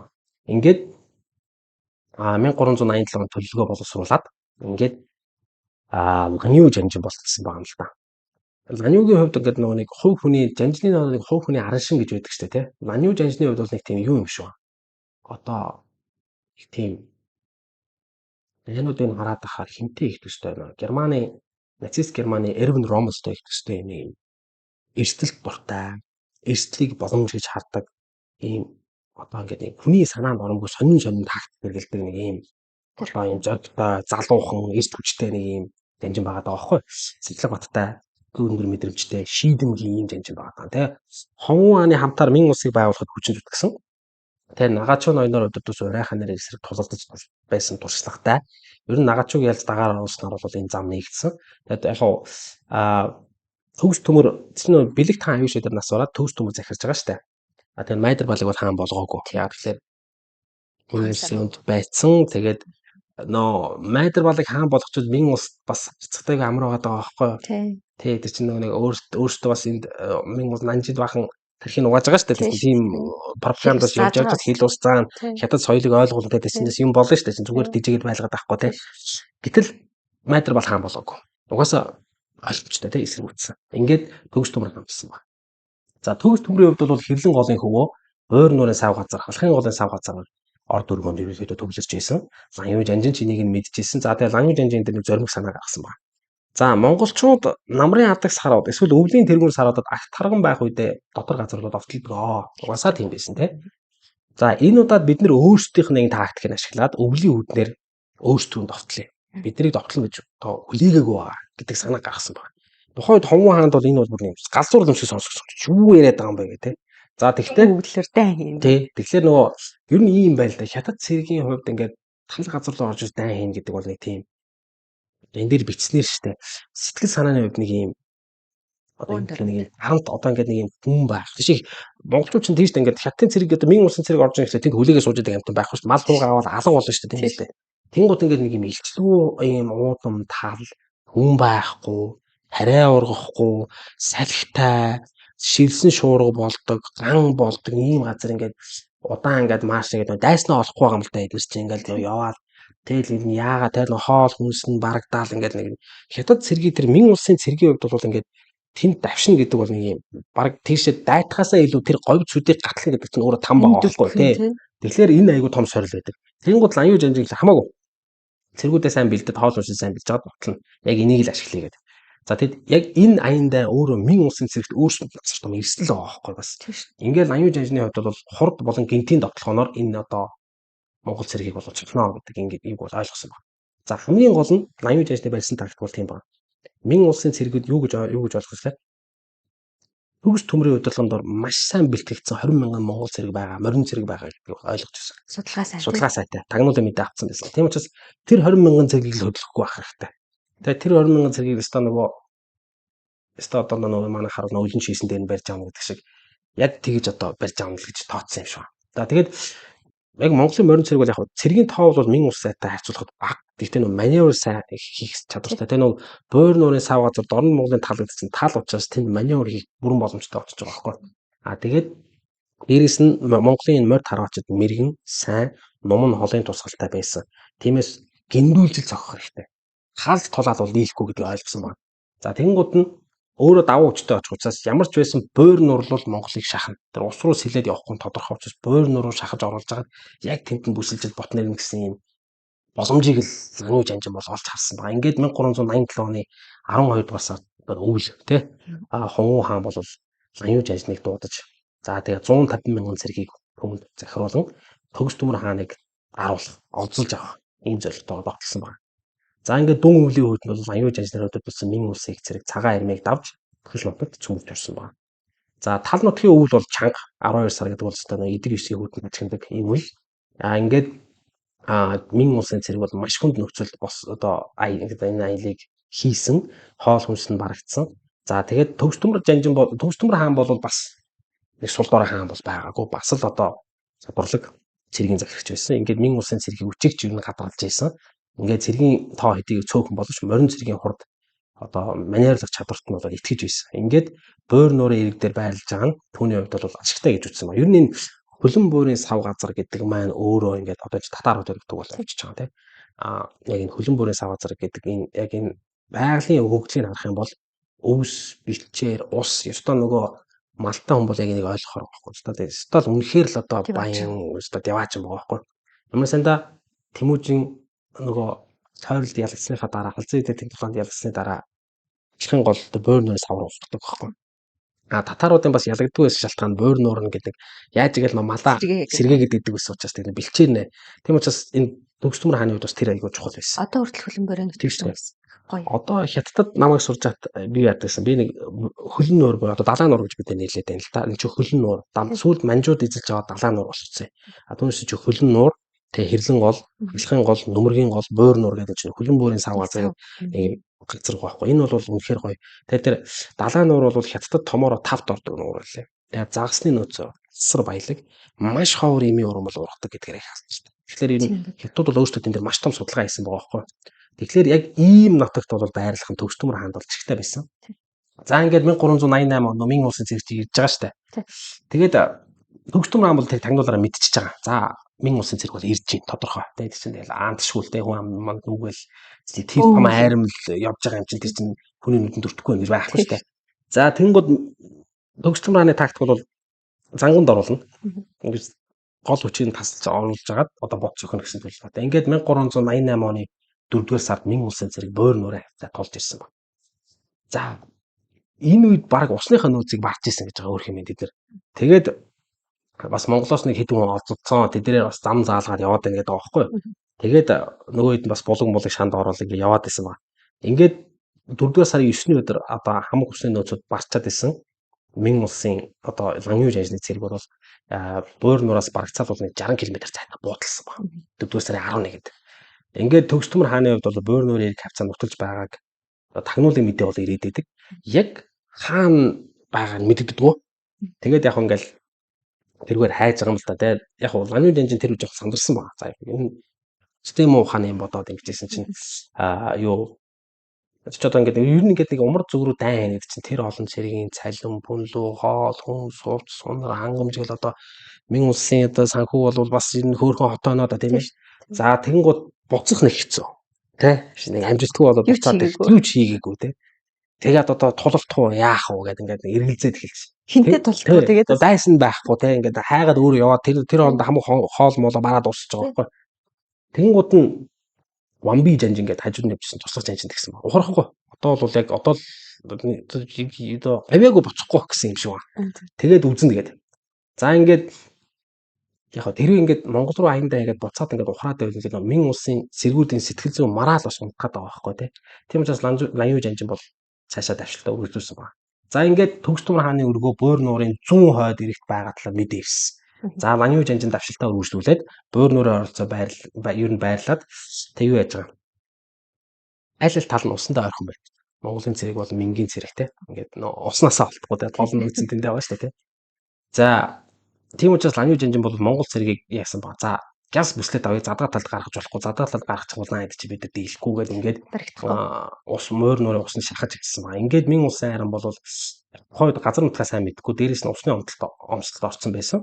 Тэгээд төгс төмөр хаан бол бас жоохон тун улс юм шиг Мин улсыг одоо хэмжүүлдэг. Ингээд хамгаалт жоохон суларсан. Энэ үед бол Монгол цэргүүд бол яасан байгаа. Хүмүүс мордоо бас цэргийг амрааж исэн байгаа. Одоо энэ үед яг шуурсан байгаа байхгүй. Одоо цаврын нэг одоо шуурга болсон байгаа. Тэр шуурга бол ерөнхийдөө юу яасан лангюж жанжин бол тэгсэн байгаа. Мин улсын хүнд явган цэргээр Монгол морин цэргийн маневруулах замыг хаагаад бүслэе.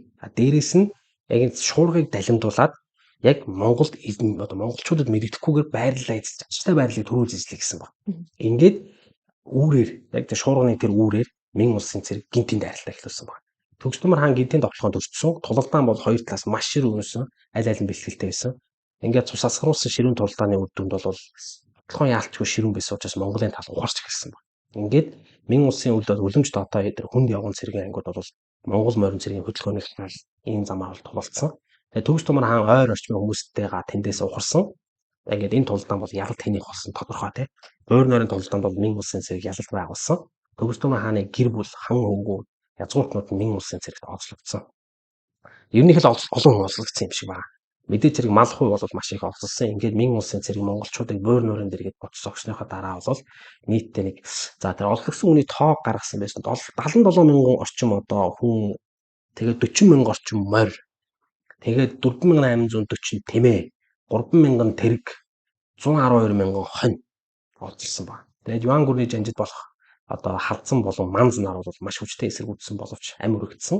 За ланьюгийн удирдсан цэрэг бол төгс төмөр хааны цэргийг боцоход ингээд Мин гүрэнд бол маш чухал ялгалтыг авчирсан. За яг тэгэхээр бөөр нуурын энэ хүчийг цохно гэдэг бол монголчуудын зүгээс хамгийн ойрхон байж болох тэр тоглохын авилыг байхгүй болгож юм гэсэн үг л дээ. За яг энэ үеэс хойш бол монголчууд нэвдсэн маягаар тоглохын өрнөж чадаагүй нэг хэсэг болсон байна. Яг уулзсан дайралтууд бол байсан ч гэсэн том хэмжээний тоглохын бол өрнүүлж чадаагүй байна. Ингээд төгс төмөр хаан бол хар орны зугцсан боловч замдаа ариг бүхэн угсааны 9 ноёнтой таарч улмаар бол түүний дайралтанд өртсөн. За тэгээд 980 царигт халуулаад улмаар бол Энд чинь бол одоо тий. баг хаадын үе явж байгаа Одоо шүү ингээд дээ. мотор Хоорондоо чинь өмнө яваад байгаа шүү дээ. Улс төрийн мотор маань яваад байгаа. Тийм. Ингээд баруун Монгол, зүүн Монгол гэж хуваагдах эхлэлийг бол энэ үед тавигдсан юм а гэж хятадын төгс сурвалжт бол бичсэн байна. Одоо ингээд хуваагдах эхлэл. Тэгээд Ланвын жанжны үед бол Нанжин буюу тухайн үеийн нийслэл чинь Нанжин хот байгаа шүү дээ. Тийм. Баатрын дүрээр ирсэн байна. Тэгээд энэ дээр нөгөө Нанжин хот гэж нэрлээд яг энэ чинь анх нөгөө нийслэлээ гэж Жун Янжаан зарлаад тухайд бол ийм тийм гэдэг нэртэй байсан шүү дээ. Одоо Тэнгэрийн бүргэлгийн тийм нэг тийм тэгж байгаа сүлд Нанжин болж байгаа шүү дээ. Нөгөө өмнөд нийслэл гэдэг юм болж байгаа тийм. За ингэсэн. За тэгсэн чинь юу яасан баа? Энэ үйл явдал бол ингээд Нанжинд одоо хэн босч ирж байгаа шүү дээ. Ланвын жанжинууд бол Баатрын дүрээр ирж байгаа шүү дээ. Гэхдээ нөгөө Хонго хааны шүүмжилсэн байх нь юу гэхээр дур мэдэж энэ Монголын язгууртны эмэгтэйчүүдийг өөрийн татвар юм болгосонд нэг дургуутсан байдаг. Яг л энэ олзны хүмүүсийг бол байлгаж ингээд монголчуудтай сүүлдэн дипломат тохиролцоо гэдэг хэрэгтэй байсан. Одоо нөгөө diplomatic asset гэж англиар ярьдаг шүү дээ. Нөгөө хөзөр болоод майдер бас шиг байхгүй да тийм ажиллах гэдэг шүү дээ. Тэрийг их буруу гэж шүүмжилсэн байдаг. Тэгээд 5 жилийн дараа энэ үйл явдлаас босхоос хойш 5 жилийн дараа Ланвын жанжинг хэл сэрэгт хэлмэгдүүлж Хонго хаан бол цаадсан. Монголчуудын хувьд бол нэгдсэн удирдлага бүхий довтлохоо хийх чадахгүй байсаар байгаад ерөнхийдөө бараг эсэм таашаа өгдөх юм. Гэхдээ энэ бол дараа нь ярих ёстой түүхтэй. За 1388 онд Монгман улсын цэрэг дахиж одоо Юнан мужид дахиж төгссөн байна. За тэр Мошала гэдэг хотыг авсан, Жиндон гэдэг хотыг авсан. За Муин жанжны цэрэг сөрөг довтлохоо хийж тэднийг ухраасан. Гэвч Сэлүнфа бол хүчээ сэлбэж чадаад 1388 оны 5 дугаар сард 300 мянган цэрэг 100 байлдааны зам бүхий асар их хүчээр Мин улсад тогтсон байна. Тэгээ Муин жанжин бол тэднийг буцаагаад шахсан. Тэгээ тэр үед гарч байсан жижиг үндэстнүүдийн бослохыг бол Фуйоудэ жанжин дарж исэн. Ер нь бол энэ өмнөд нутагт бол жижиг том бослогууд араасаа гарч исэн. За тэгэл Муин жанжин, Фуйоудэ жанжин хоёр бол маш амжилттай дарж исэн. Гэхдээ тун завгүй байсан гэсэн үг л те. Тэгээ Монгман хотод нэг учраа олсон юм шиг байна. Тэгээ нөгөөх нь ч нэг дагаар орсон болоод ингээд нэг албад мал бөхөр болоод ингээд явсан баг. За Хонго хаан Нанжинда нөгөө хэлмдүүлэлт өргөжлүүлж байгаа манай нөгөө Ли Шан Чан гэдэг өөрийг анх дагж исэн мундаг зөвлөгч багш нь байгаа шүү дээ. Одоо өөрт нь маш их зөвлөгөө өгч исэн. Өмнөх дугаартаа хоёлаа ярьж исэн. За энэ үнийг хэлмдүүлсэн. Одоо ерөөсөө өмг төшиг ганц одоо маш том төшиг болж исэн шүү дээ. За ганцхан Ли Шан Чаныг биш. Гэр бүлийнх нь ойр дотно хамаатан садан нийлсэн 70 хүнийг нь цаацсан. 1392 онд Хонго хааны ууган хүү тий одоо Жу Бяо гэдэг байгаа шүү дээ. Нөө Crown Prince гэдэг англиар бол одоо нөгөө удам залгах хаан хүү гэх юм тий. Удам залгах хаан хүү хятадаар юу гэдэг лүлээ? Тайзуу тий. Тайзуу юу болсон байгаа. 32 наснда өвчнөр нас орсон. Эхнэр нь нас орсон. Үүн нас орсон тий. Тэгээ манай оны оюун ухаан бол бүр амар болсон тий. За ингээд хэдийгээр яасан ч гэсэн Жу Юнвэнийг хаан болохоор Жу Юнвэн гэдэг маань нөгөө Жу Бяогийн мод хүү байхгүй. Тэгээ одоо 1900 ачхүүн гэсэн үг. Тэгэхээр нөгөө одоо Хубилайн хаан ч нөгөө Чингмийг алдаад хүн штэ тий Чингмийг алдаад тэгээд тэрний хүү Үлзий төмөр хаан бол өмрийг хаан болгож байгаа штэ тий одоо нөгөө ачаа яг тэрнтэй адилхан нөгөө энэ хүнийг хаан болгондоо ботсон байсан чинь нөгөө 32 наснаа нас орнгууд нь тэрний том хүүг хаан болгохоор болж байгаа. За ингэж зарласан байна. За Жу Юнвэний хувьд бол өвөөшгөө хаан байж чадаагүй. Хятадын түүхэнд ерөнхийдөө их сул дорой бусдын үгээр явдаг хаан гэж бичигдэж үлдсэн байдаг. За түүний хаанчлал нэг удаагүй тий. Өөрийн ав ах Жудид бол буюу Юнлаа хаанд бол 4 жил үргэлжилсэн. Тий 4 жил үргэлжилсэн тий. Тэгээд төрийн эргэлт хийж хаан болсон. За энэ бол дараагийн дугаар дээр ярих түүх. За Хонго хааны хувьд бол ингэсэн баг нөгөө Монгол даяндаа хийгээд Монгол руу ингээл одоо асар их олзны хүн авч байгаа ш. Дээрээс нь ингэж байгаа юм л да. Уншаад хахад ингээд Юан гүрэн мөксөн гэсэн тэндээсээ явж чадаагүй монголчуудаас үлдсэн баг. Ингээд умард хятадд ч юм уу тий одоо бийж ч юм уу ингээд ер нь тэднийг бол монгол маягаар үсээд суулгахыг хориглосон. Одоо нөгөө ингээд монголчууд ч ингээд нэг ингээд гизэг ингэж хоёр талаа ингэж гаргаж ирдэг штэ тий.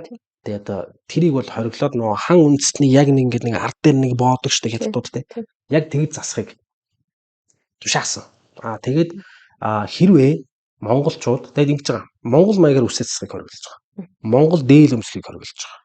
Дээрээс нь Монгол нэртэй байхыг хориглож байгаа. Хоорондоо монголоор ярихыг хориглож байгаа. Хятад нэртэй байх хэрэгтэй. Хятад хувцс өмсөх хэрэгтэй. Хятад хоол идэх хэрэгтэй.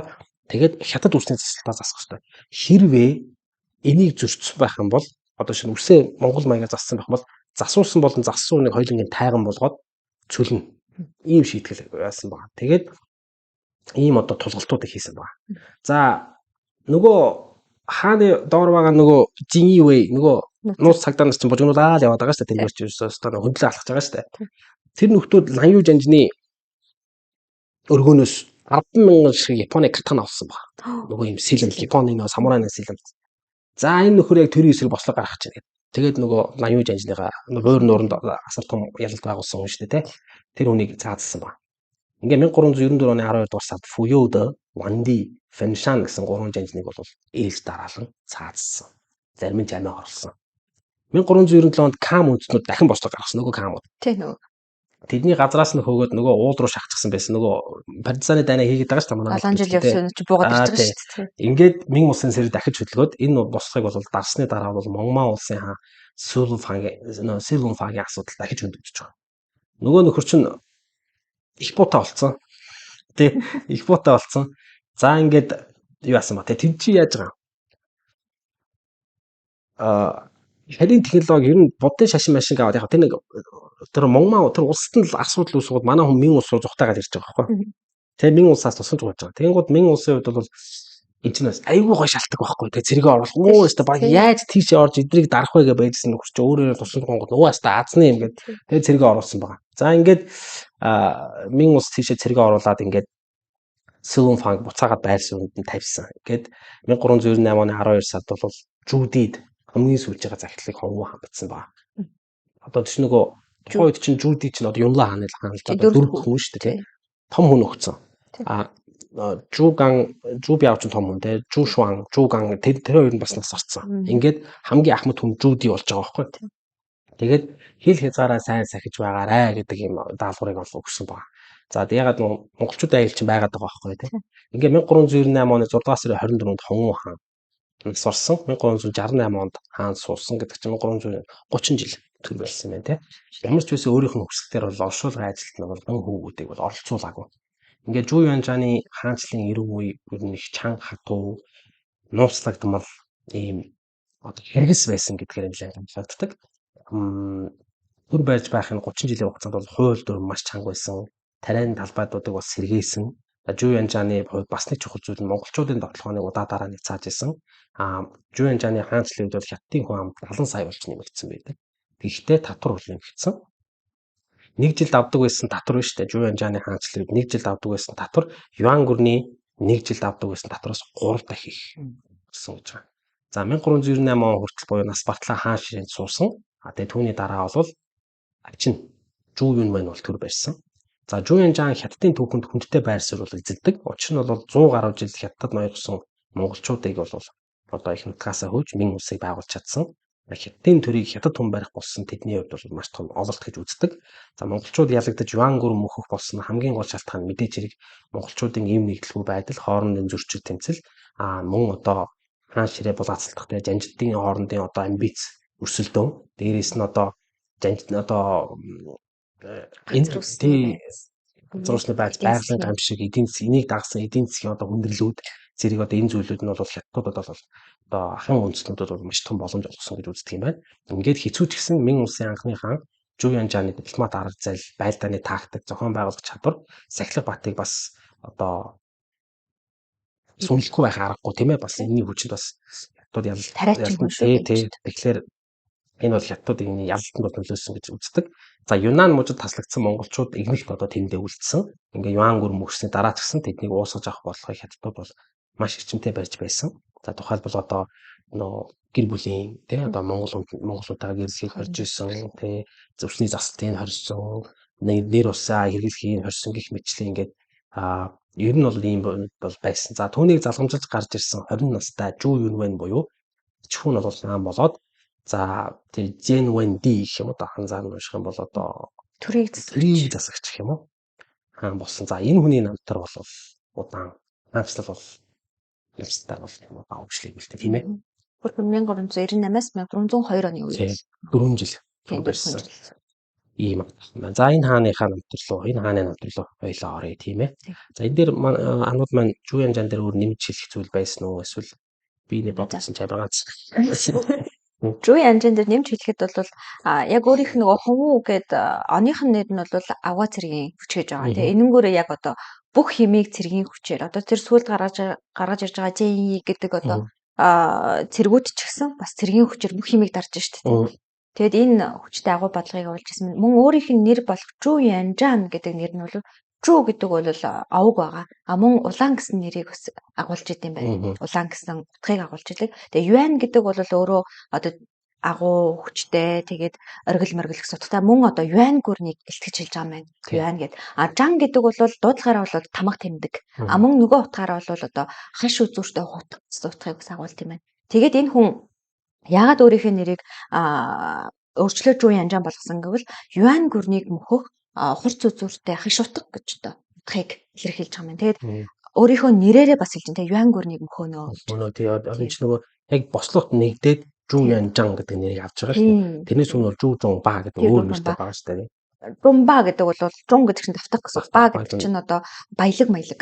Фу гэсэн утгыг агуулдаг шүү дээ. 288 байх юм бол хэвтүүд 8 тонд их тууштай. Тэгэнгүүт одоо Жунба гэх юм бол одоо баялаг фу гэсэн утгатай нэртэй байсан байж байгаа. Тэгээ Зүү Янжан буюу Юан улсыг мөхөх хурц үзүүртэй хаш утга гэсэн нэрийг хэлсэн юм байна. Ер нь ийм утгатай нэртэй юм байна. За тэгээд одоо өөрийнх нь ач хүү болох Жан Вэн бол Жан гэдэг чинь одоо байгуулах гэсэн үг тийм. Вэн гэдэг бол соёл мөн өөрөөр бол яг энэ Жан Вэн гэдэг их сурвалжин дээр ингээд авах юм бол төрийг засарч тийм. Одоо энэ нөгөө нэг өвөөгийнхаа маш одоо цэргийн хүчээр хатуу болцсон тийм. Одоо цэргийн хүчээр улсыг нэгтгэх чинь маш одоо хэцүү л одоо ард түмэнд бол их халаатай байгаа ш. Тэрийг одоо ингээд заснаа гэж ингээ хааны хаан одоо болсон байна. Тэгээ Жэм ингээ Зүү Янвэн гэд одоо бас яг өвөг тийм. Тэгээ өвгийнхэн бас нэртэй адилхан шүү дээ. Вэн гэдэг нь бас л одоо соёл гэсэн. Тийм зөөлөн хүн байсан юм шүү хаа. Тий. Ер нь энэ хүний хаанчлал бол их тийм ерөнхийдөө нэг жоох тийм сул дорой байсан гэдгээрээ л төвөгдүүлсэн байлээ. За Жэнвэн хааны хувьд бол Зүү Янжан буюу Хонву хааны ач.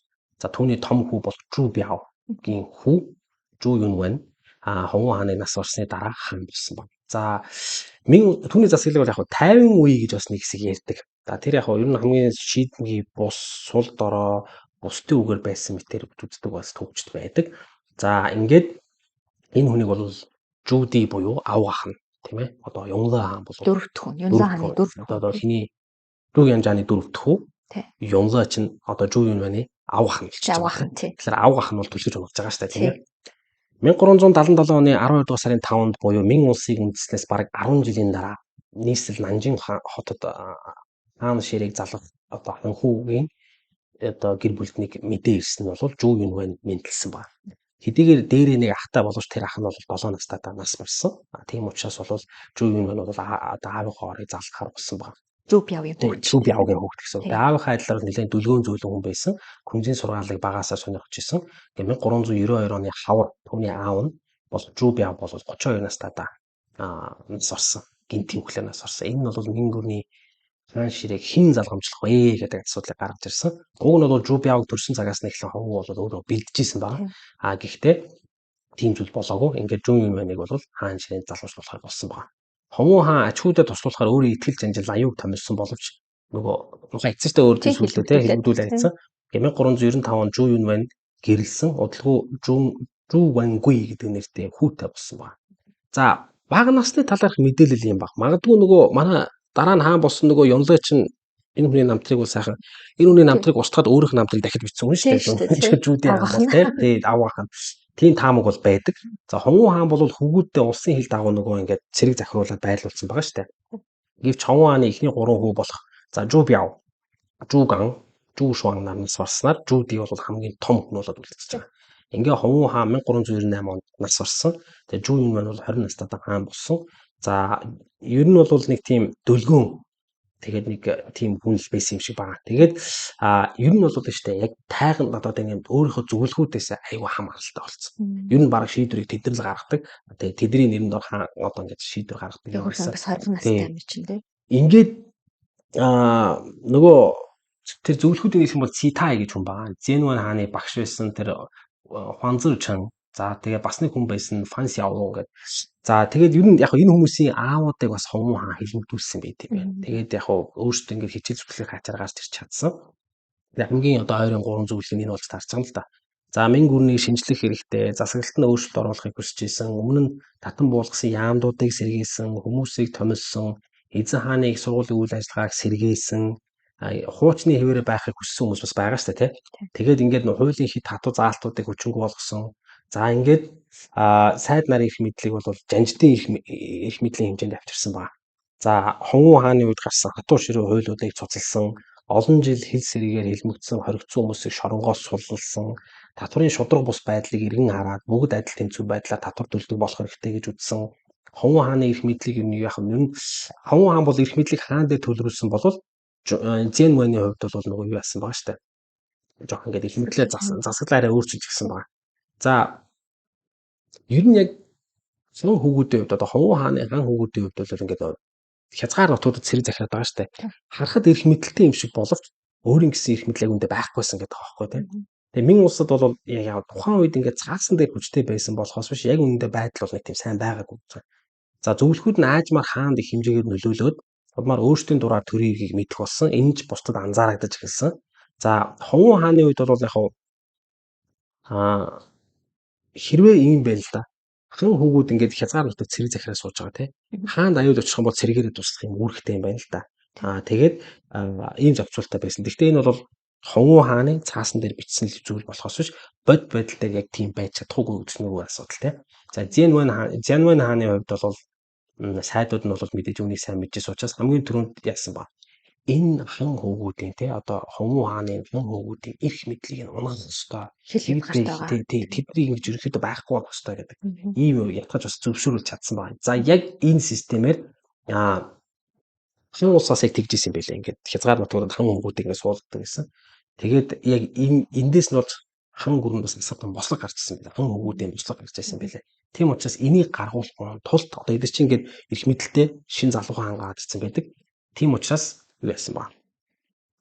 Эрх мэдлийн унах хэрэгтэй. За Жуди буюу нөгөө манай Ёнле гэж одоо мэдчихэж байгаа байхгүй юу? Ер нь цагийн салхиуд өөрийнх нь эсрэг эргээд байна гэдэг өөрөө айгүй амбицтай хүн энэ үчтэй ерөөсөө зогсоодчихгүй амбицтай. Тэгээд нөгөө шуурга өөрлөм ирж байгааг ерөөхдөө мэдэрсэн байна. За ингээд манай хүн чинь 3 хүүгээ Зэн Вэн хааны ордонд барьцаанд бол үлдээсэн. 3 байна уу 5 хүн ч өнөө бараг тий 3 хүн энэ.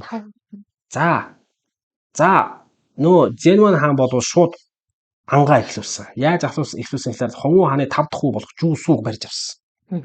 Эхлээд Юнан руу цөлөөд дараа нь Нанжинд гэрээ ороод авсан баг. Эрх мэдлээс нь хусаад. Дараагийнх нь Жүү Гуй буюу Хонгуй хааны 13 дахь хүү. Дайгийн гүн буюу Кайфанд байрлаж ирсэн баг. 1399 онд 2 дугаар сард барьж цол хэрмийг хураагаад гэрээ ороод оруулсан. Дараагийн байна Хонгуй хааны 12 дахь хүү болох буюу Сяны хан хүү Жубайг барьж авч. За тэгээ Жубай бол гэсэн баг. Ойлгосон Жубай бол юу болоод байгааг ойлгосож шууд амиа болсон. Хааны ордоо өөрийнхөө ордыг шатаасан баг. За хэдхэн сарын дараа Хонгуй хааны 7 дахь хүү Жуфүүгийн ээлж ирсэн. Түүнийг Нанжинд дуудаж авчаад хил сэрэг тохож хамаг цол хэрмийг хураагаад гэрээ оройнд оруулсан. Хамгийн сүүлд Хонгуй хааны 18 дахь хүү Жупянг Күнминээс барьж авчаад гэрээ оройсон. За жилийн дотор 5 хан хүүг өчрийг олчихж байгаа. Тэ. Одоо хамгийн аюултай хамгийн ахмад нөгөө Жүүдигийн ээлж ирж байгаа байхгүй. За энэ хүн бол Бэйпинд байрлаж байсан. Одооны Бээжин. Тухайн үед Бэйпин гэдэг нэртэй байсан. Тэ. Умуудын ангуулаа. Манай нөгөө төч мэдж байгаа штэ. Нөхдүүд нэгээр алга болоод байдаг те. Тэгээд Жүүдигийн хувьд бол яг хуу монголчуудтай их байлдаж исэн. Монголчуудтай харилцдаг байсан учраас өөрийн анги игнэндээ монгол морин цэргүүдийг их авч ашигладаг байсан байна. Тэгээд Жүүдиг бол яг хуу яаж байгаа юм л да. 3 хүүхд барьцаанд байгаа болохоор энэ ч бас хөдөлгөхгүй байгаа байхгүй тушсан байгаа байхгүй те. Тэгэхээр нөгөө манай уу яасан гэхээр ингээд юу яасан шүү хуурамч амлалт өгөөд одоо ингээд стаста ах нь бол одоо стаста мөдөгөх эсрэг комикгүй нэг синхруулээ дээрээс нь юу юм яасан юм шиг. Миний ухаан санаа орж байгаа гэдэг одоо нас их өндөр боллоо. 3 хүүгээ минь явуулаач би одоо ингээд бараас үрийн хараа мараа гэсэн юм шиг байна. Тэгээ 3 улсын үлгэр зэрэгдэг Симагийн тий яг тэр нөхөр байгаа байхгүй тий тэр аргыг ашигласан байгаа байхгүй. Нөгөөх нь 3 хүүхдийн хамгийн гол нь 50 явуулсан байгаа байхгүй. Энэ нь хамгийн том алдаа болсон гэж үздэг юм байлээ. За 3 хүүгээ авцсан шүү дээ. Одоо манай хүнд алдах юм байхгүй тий. Одоо бол үзэн шүү дээ. Гэтэ тэргүй салхи өөрөх эсрэг гэсэн юм чаа. 1399 оны 7 дугаар сар Жүүдигийн доор байсан 2 сайдыг Зэн Вэн цаазалсан.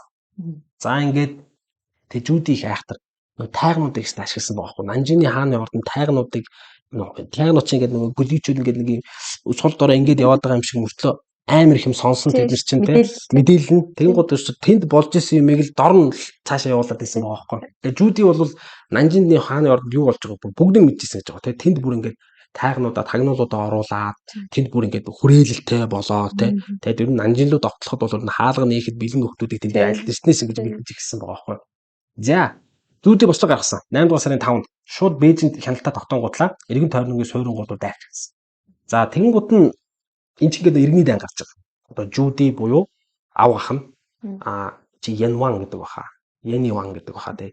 Хараацаа гэдгийн Ян байсан те. Одоо яг ямар утгаар тэр нэрийг өгсөн би яг мэдэхгүй байна. Одоо Янз хараацаа гэж юу гэдгсэн. Тэрний яхан зугаад байгаа байхгүй. Манай хүн бослог гаргаад одоо үзэн болно шүү дээ. Сайхан үзэн болоод тэнгууд Нанжинд Жудигийн гаргасан бослогыг нэг тийм аюултай гэж үзээгүй юм шиг байна. Манай яг хойно нэг 40 жилээ гээд. Тэгээд 300 мянган цэрэг юу яасан баа. Хааны мэдлэлтэйсэн 300 мянган цэргийг хөдөлсөн баа. За Жудигийн хувьд 100 мянган орчим цэрэгтэй байгаа шүү дээ. За ингээд 65 настай хойноос нь урагшаагаад ярьж шүү дээ. Тий. Тэнгууд нь Гэмбингван гэж жанжныг явуулсан баа. 65 настай. За тэгээд энэ дээр хараа шингийн аймаг нь Ховуу хаан ч нэг хамаг өнгөтэй өдөө олтой жанжтай цаасалсан чинь олтой мөлтгөө болчихсон байхгүй тий. Дээрээс нэг юм тий нэг юм одоо юм жанжтай үг бол ер нь маш хэцүү болсон. За ингээд нөхөр давхиж очоод Жудигийн эсрэг байлцсан. Яг уу 130 мянган цэргийн бот цохоод үлдснийг нь өөртөө нэгтгэсэн баг Жуди. Ингээд тэр аваар бужигнуулаад за Жандиг бол авч чадаагүй ч гэсэн тэр эзэн хааны цэргийг бол бот цохоод ингээд юу яасан баг. Нөө Жанжнаа сольж байгаа. Нөө Зянван хаан чинь нөгөө Гэмбингваныг татаад оронд нь Ховуу хааны ачтуу Ливэнжон гэдэг байсан шүү дээ нөгөө юу гоцдог нөгөө Майдр балаг гоцдог Ливэнжоны хүү тэр Лижин Лонгор солиод за дайн ширүүлсэн. За Бэйпи хотыг бүсэлсэн нөгөө Лижин Лонгийн цэрэг. Тэгсэн чинь Жудиг болгож авч чаддгүй нөгөөд нь эсрүүгөө байлтаад байдаг. Одоогийн Бээж хот. Тий одоогийн Бээж хот шүү дээ тий. 1400 Жудигийн цэргүүд Шанси руу цөмөрч орсон. Тэгээд тэнд хэд хэдэн хотыг эзлэн авч дараа нь даатгууныг бүссэн байгаа. За ингээд Лижин Лон бол хэдийгээр эсэргүүцсэн болж Жудиг дарж чадахгүй. Ядаагүй ингээд Зэнван хаан энэ үед бол нөгөө татвар бууруулах гэдэг шийдэж байгаа яг төрийн хэргийг ингээ яаж ийсэн. Тэгээд нөгөө манай хаан чинь бас жоохон ер нь бол нэг одоо үгдээ нэг сайн дарснаас боцохгүй сайхан хүнээс боцтгүй нөхөр байсан юм шиг байна л да. Тэгээд ерөнхийдөө бол жанжиддаа даатгал манай хүн шал өөр юм хийгээ явцсан юм шиг байна. Нөгөөт нь аав ах бол тэнд божигнуулаад байгаа шүү дээ тий. За ингээд 1400 оны 5 сард бол нэг том тулалдаан болоод за ингээд яг нь аюул бол Нанжинаас одоохондоо хол байгаа байхгүй тэр хойл үзээд байгаа тэр Бээжин авцаад үзэж тараад байгаа байхгүй. За тэнгуут нь юу яасан баа Жуг авсууг илгээсэн баа. За тэгээд Жуди бол тэр Лижин Лонг ялан дөөжөөг эзэлж аваад за энэ ялтайхаа дараа бол Жуди маш их хүчтэй нөлөөтэй болсон байгаа. Тэсний ялна гэдсэн дайсныхаа бүх цэргийг ална гэсэн үг биш л те. Дагаар оруулна шүү дээ нөө. Тийш тий. Цэргийн игнийг нэгтгээд томсгоод байгаа байхгүй те. Итгэцэл бий бол. Тий. За ингээд Лижин Лонг юу яасан баа. Нөгөө хаан чинь алтан тусараас нь хусч хаяад Шаньёнгийг томилсон. За Шаньён бол юу яасан баа. Өөрийн чадвараа харуулж бол Дончан гэдэг Жудид бол цохилдог ухраач чадсан. Гэхдээ энэ үед бол яг давуу талтай болчоод энэ давуу тал ашиглаж чадаагүй юм шиг. Тэр ирчээрээ дайраагүй. Тэгээд яг Жуди бол энэ тулдаанаас болж арай ядаж мултарсан гэж байгаа байхгүй тий. Тэгээд баригчаагүй арай ядаж мултраад энэ үед бол нөх хүүхдүүд нэгт туссан байдаг. 3 хүүхэдтэй байгаа шүү дээ тий. 3 хүүхэд нь бол аягүй тусаж амьд нь орсон. Ялангуяа 2 дахь хүн. 2 дахь хүн бол эсвэл аавыгаа дөрөөс нэг тийм амбицтай бас нэг байлдахгүй бол нойр нүр түүнийг хөрөөсөн юм шиг байгаа. За тэгээд тэр ингээд 2 дахь хүн амьд нь өссөн байна. За ингээд Жуди ухраад Бэйпингд буюу одоогийн Бээжин дээр дахиж хүчээсэлж хагаад дахиад дайрсан. За ингээд Жаахегийн дэргэд болсон тулалдаан Шаньён жанжныг бот нэргээд ингээд дайн шийдэгдээгүй шүү дээ. Зүгээр тулалдаанд л ялцсан. За ямар ч Зянван хаан бол тэр солонгосын яг энэ их сурвалжийг би жоохон судалмаар санагдсан. Солонгосын дээр тухайн Тэжон юм шиг байгаа маа одоо Тэжуян юм. За тэрнээс одоо мордуудыг бас авсан гэж ярьдیں۔ Тэгэхдээ яг нөгөө солонгоч нь угаасаа нөгөө васаал буюу марат улсанд байсан учраас одоо юу гэдэг юм морь бүргэд юм сохтууд мохтууд өгдөг юм уу тэгээд шатар одоо алба өгдөг байсан юм байна л да. За нэг иймэрхүү юм бол бас ингээ үйл явдал болоод өнгөрсөн байна. За Жудигийн цэргүүд шууд нөгөө тулдаанд ялцсан чинь Нанжинлууд авшин нэзтэй. Тэгээд Жудигийн нэг айхтар эзэн хааны аймд шууд тулахгүй дандаа ингэж тойроод артлын хүн сангалт руу цохилт өгөөл ингэж яваад байсан байгаа байхгүй.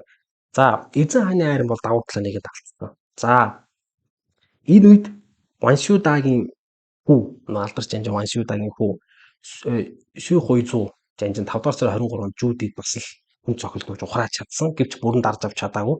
За энд нь ингэсэн баг. Жүүди өөрөө ч яасан гэдэг нь Монгол цэргүүдийг нийтэн байсан учраас айгүй тийм хамгаалтыг айгүй зөв зохион байгуулж чадсан гэж хурдтай зохион байгуулж чадсан гэж үздэг юм билээ. Тэгээд нөгөө Монгол морин цэргийн маневрлах хурд мурдыг айгүй сайн ашиглаж ингээд нөгөө хохирол багтаагаар хурсан байгаа байхгүй.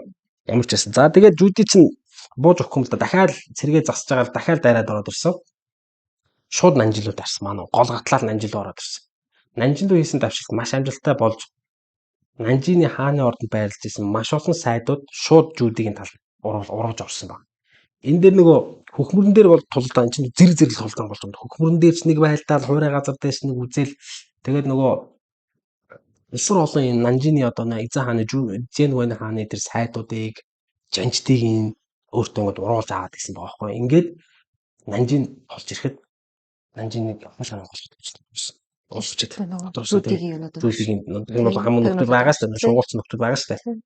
Хаалгыг голгож гисэн. За, өстой нөгөөд чинь ороод өстой нөгөө дураараа дүргсэн л та. Тэгээд гудамжны төлөө тулалдаан бол амар болсон Нанжинд бол. За, ингээд тэр хааны ордон шатсан зөвлөсөө тэр хөл толгойн олдохгүй юм болоод тань нөхцөл байдал нэг хэдэн хоногийн дараа намжсны дараа хааны ордоос нэм шатсан 3 цогцос олдсон. Эхлээ 2 цогц олдсон баг. Нэг хүүхдийн тэгээд нэг эмэгтэй хүний нэлээд шатсан түлэгдсэн. Тэрийг бол хатан болон хүүгийнхэн цогц гэж үзээд. Зэмэн хааны. Тий, Зэмэн хааны хатан болон одоо хүүгийн цогц гэж үзээд. За амиа хорлоо тэнд өгснөө эсвэл үнэхээр галд өргөцсөн үү эсвэл хин нэгэн тэдний аминд хүрсэн үү гэдэг нь бол тодорхойгүй асуултыг өргөлдсөн. Ямар тач тэднийг тэр дорно ямар ч ёслогүйгээр оршуулсан гэж. Өөрөөсөө бүр ингээд тийм хаан байсан мэс зүгээр бараг жалганд авч болцсон юм шиг. Тэгээд бас нөгөө нэг цогц олсон нь Зэнвэн хааны цогцыг олсон гэж үзээд байгаа. Бас нэлээд чадсан хааны ордонд одоо юм цогц байсан гэж. Тэрийг бол 3 хүний цогц олчихж байгаа шүү дээ. Хаан, хатан, хан хүүг те. Тэгээд ханы газар авчаад болцсон юм шиг. Ямар ч одоо тийм ёсол байхгүй. За ингээд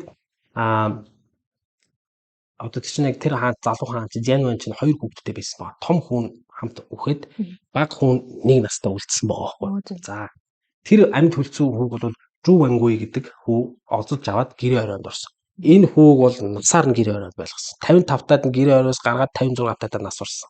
Тэгээд 56 таадаа гараад 57 таадаа нас орж байгаа. 1456 онд гэрээ оройноос судлагдж байгаа юм хүү. За түүх ер нь Зэнвэн хаанаар жоохон тохиурцсан.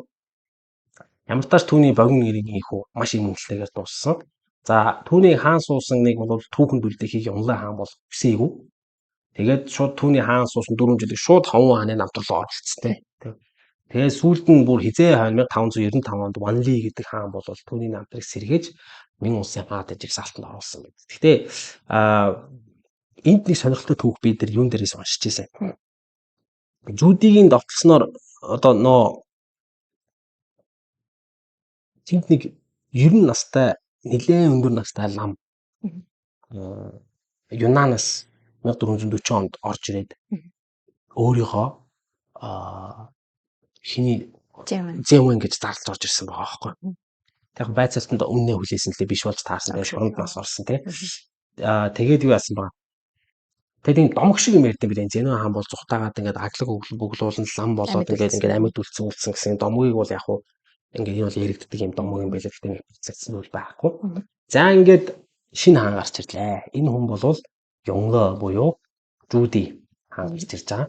Мин улсын алс холын Африк хүртэл жинхэг экспедицийг явуулж хятадын шар мөрний хөнтэй холбосон том сувгийн бүтээн байгуулалтыг хийж Бээжинд хориотой хотыг байгуулж Бээжинг нийслэлээр зарлаж умар зүгт буюу Монголын эсрэг 5 удаа аяндаа хийсэн энэ хааны одоо ингэж тэр татчихсан. Өөрөлдөл одоо чдүүгээ илаад төрийн эргэлт хийгээд ингээд хаан болсон. За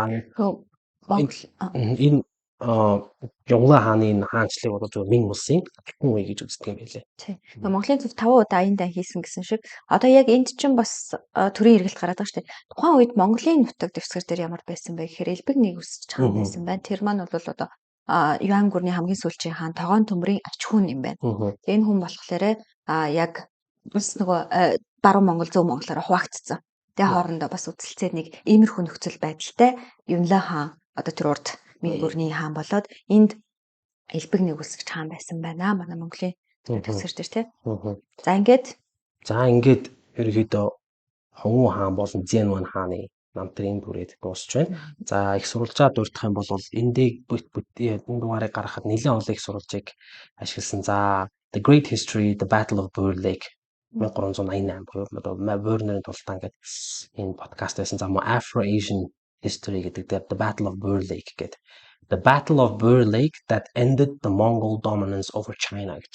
Boer нуурын тултаа Монголын ноёрхлыг хятад эцэс болгосон энэ тултаа ингээд. За тэгээ Мин улсын судар буюу Тайзу хааны уг тэмдэглэл гэдэг номыг ашигласан. За мөн умрыг төвшөлтгсөн тэмдэглэл гэдэг хааны тэмдэглэл байгаа. За тэгээ History of China гэдэг подкастын Хонгу Emperor буюу Хонгу хаан гэдгийг ашигласан. За мөн одоо умард газар одсон хувийн тэмдэглэл буюу умрыг төвшөлтгсөн тэмдэглэл гэдэг номыг бас ашигласан. Монгол цэргийн түүх гэдэг одоо нөгөө соён нэвтрхий талаас гардаг нөгөө биолог юу гэдэг олон цуврал байдаг тест тэрний Монгол цэргийн одоо цэргийн түүх гэдэг Монгол цэргийн түүх гэдэг номыг ашигласан. За Жунго Хуанди Ся тэгээд одоо нөгөө Шивтийн хаад гэдэг номын 2 дугаар одоо Ся гэдэг нь 2 дугаар батн. Тэгээд Мин Чао Тайзу Жу Янжан буюу тэ одоо Мин улсын үндэслэгч Жу Янжан. Мин гүрний одоо хаан Жу Янжан. За мөн одоо Питер Франкопаны бичсэн The Earth Transformed буюу 13 дугаар бүлэг Disease and the Formation of a New World 1250-аас 1450 оны хооронд гэсэн энэ одоо бүлгийг ашигласан. Энэ бол маш сонирхолтой ном байгаа. За тэгээ Kings and Generals гэдэг подкаст байдаг. Энэ подкастын How did Mongols lost China буюу монголчууд хятадыг яаж алдсан бэ гэдэг 20 минутын урттай энэ подкаст байдаг. Энэ подкастыг бас ашигласан. Ингээд баг 10-аад их сурвалжаас ашиглаж өнөөдрийн дугаар авахд хүрлээ. Сонирхолтой байсан байх гэж найдаж байна. Бас нэг тийм амттай түүх бол байгаагүй бах. Энийг бас ярихад уншаад судалж байхад бас энэ дээр дээ ингэчгүй дээ гэдэг нэг тийм юу байсан. Гэхдээ одоо түүх гэдэг бол хэцүү. Хэрвээ гэж байхгүй. Тэгэхээр яг энэ бас бидэнд нэг талаараа их сурамжтай зүйл юм болов уу гэсэн ийм бодол байлаа. Энийг судлаад бэлдэж байгаа. Гэхдээ энэ дээр бол бид хятадыг одоо юу гэдэг Мин гүрнийг нэг өргөөд дахиад шүтээд тэ өрөмжлөд байгаа юм бол байхгүй. Гэхдээ яг л бидний судалгаан дээр болсон юм бол энэ л байгаа учраас түүхийг гаргаж ирж ярьлаа. Тэгээд мэдээж алдаа оноотой зүйл санал нийлэхгүй зүйл бол гарах бах. Гэхдээ бол та бүхэн бас болгоогоорой гэж хүсэх байна. За ингээд энэ удаагийн дугаар энэ хүрээ дуусчихсан. Дараагийн дугаар дээр харин Мин улсын хаадын намтрыг жоохон үргэлжлүүлж ярихаар болж байгаа. Тэгээд ямар ч гэсэн Имзүн хаан хүртэл буюу нөгөө монголчуудад онцлогддог тийм Мин улсын хааны намтар хүртэл ихөө ярихаар ингээд бэлдэж байгаа.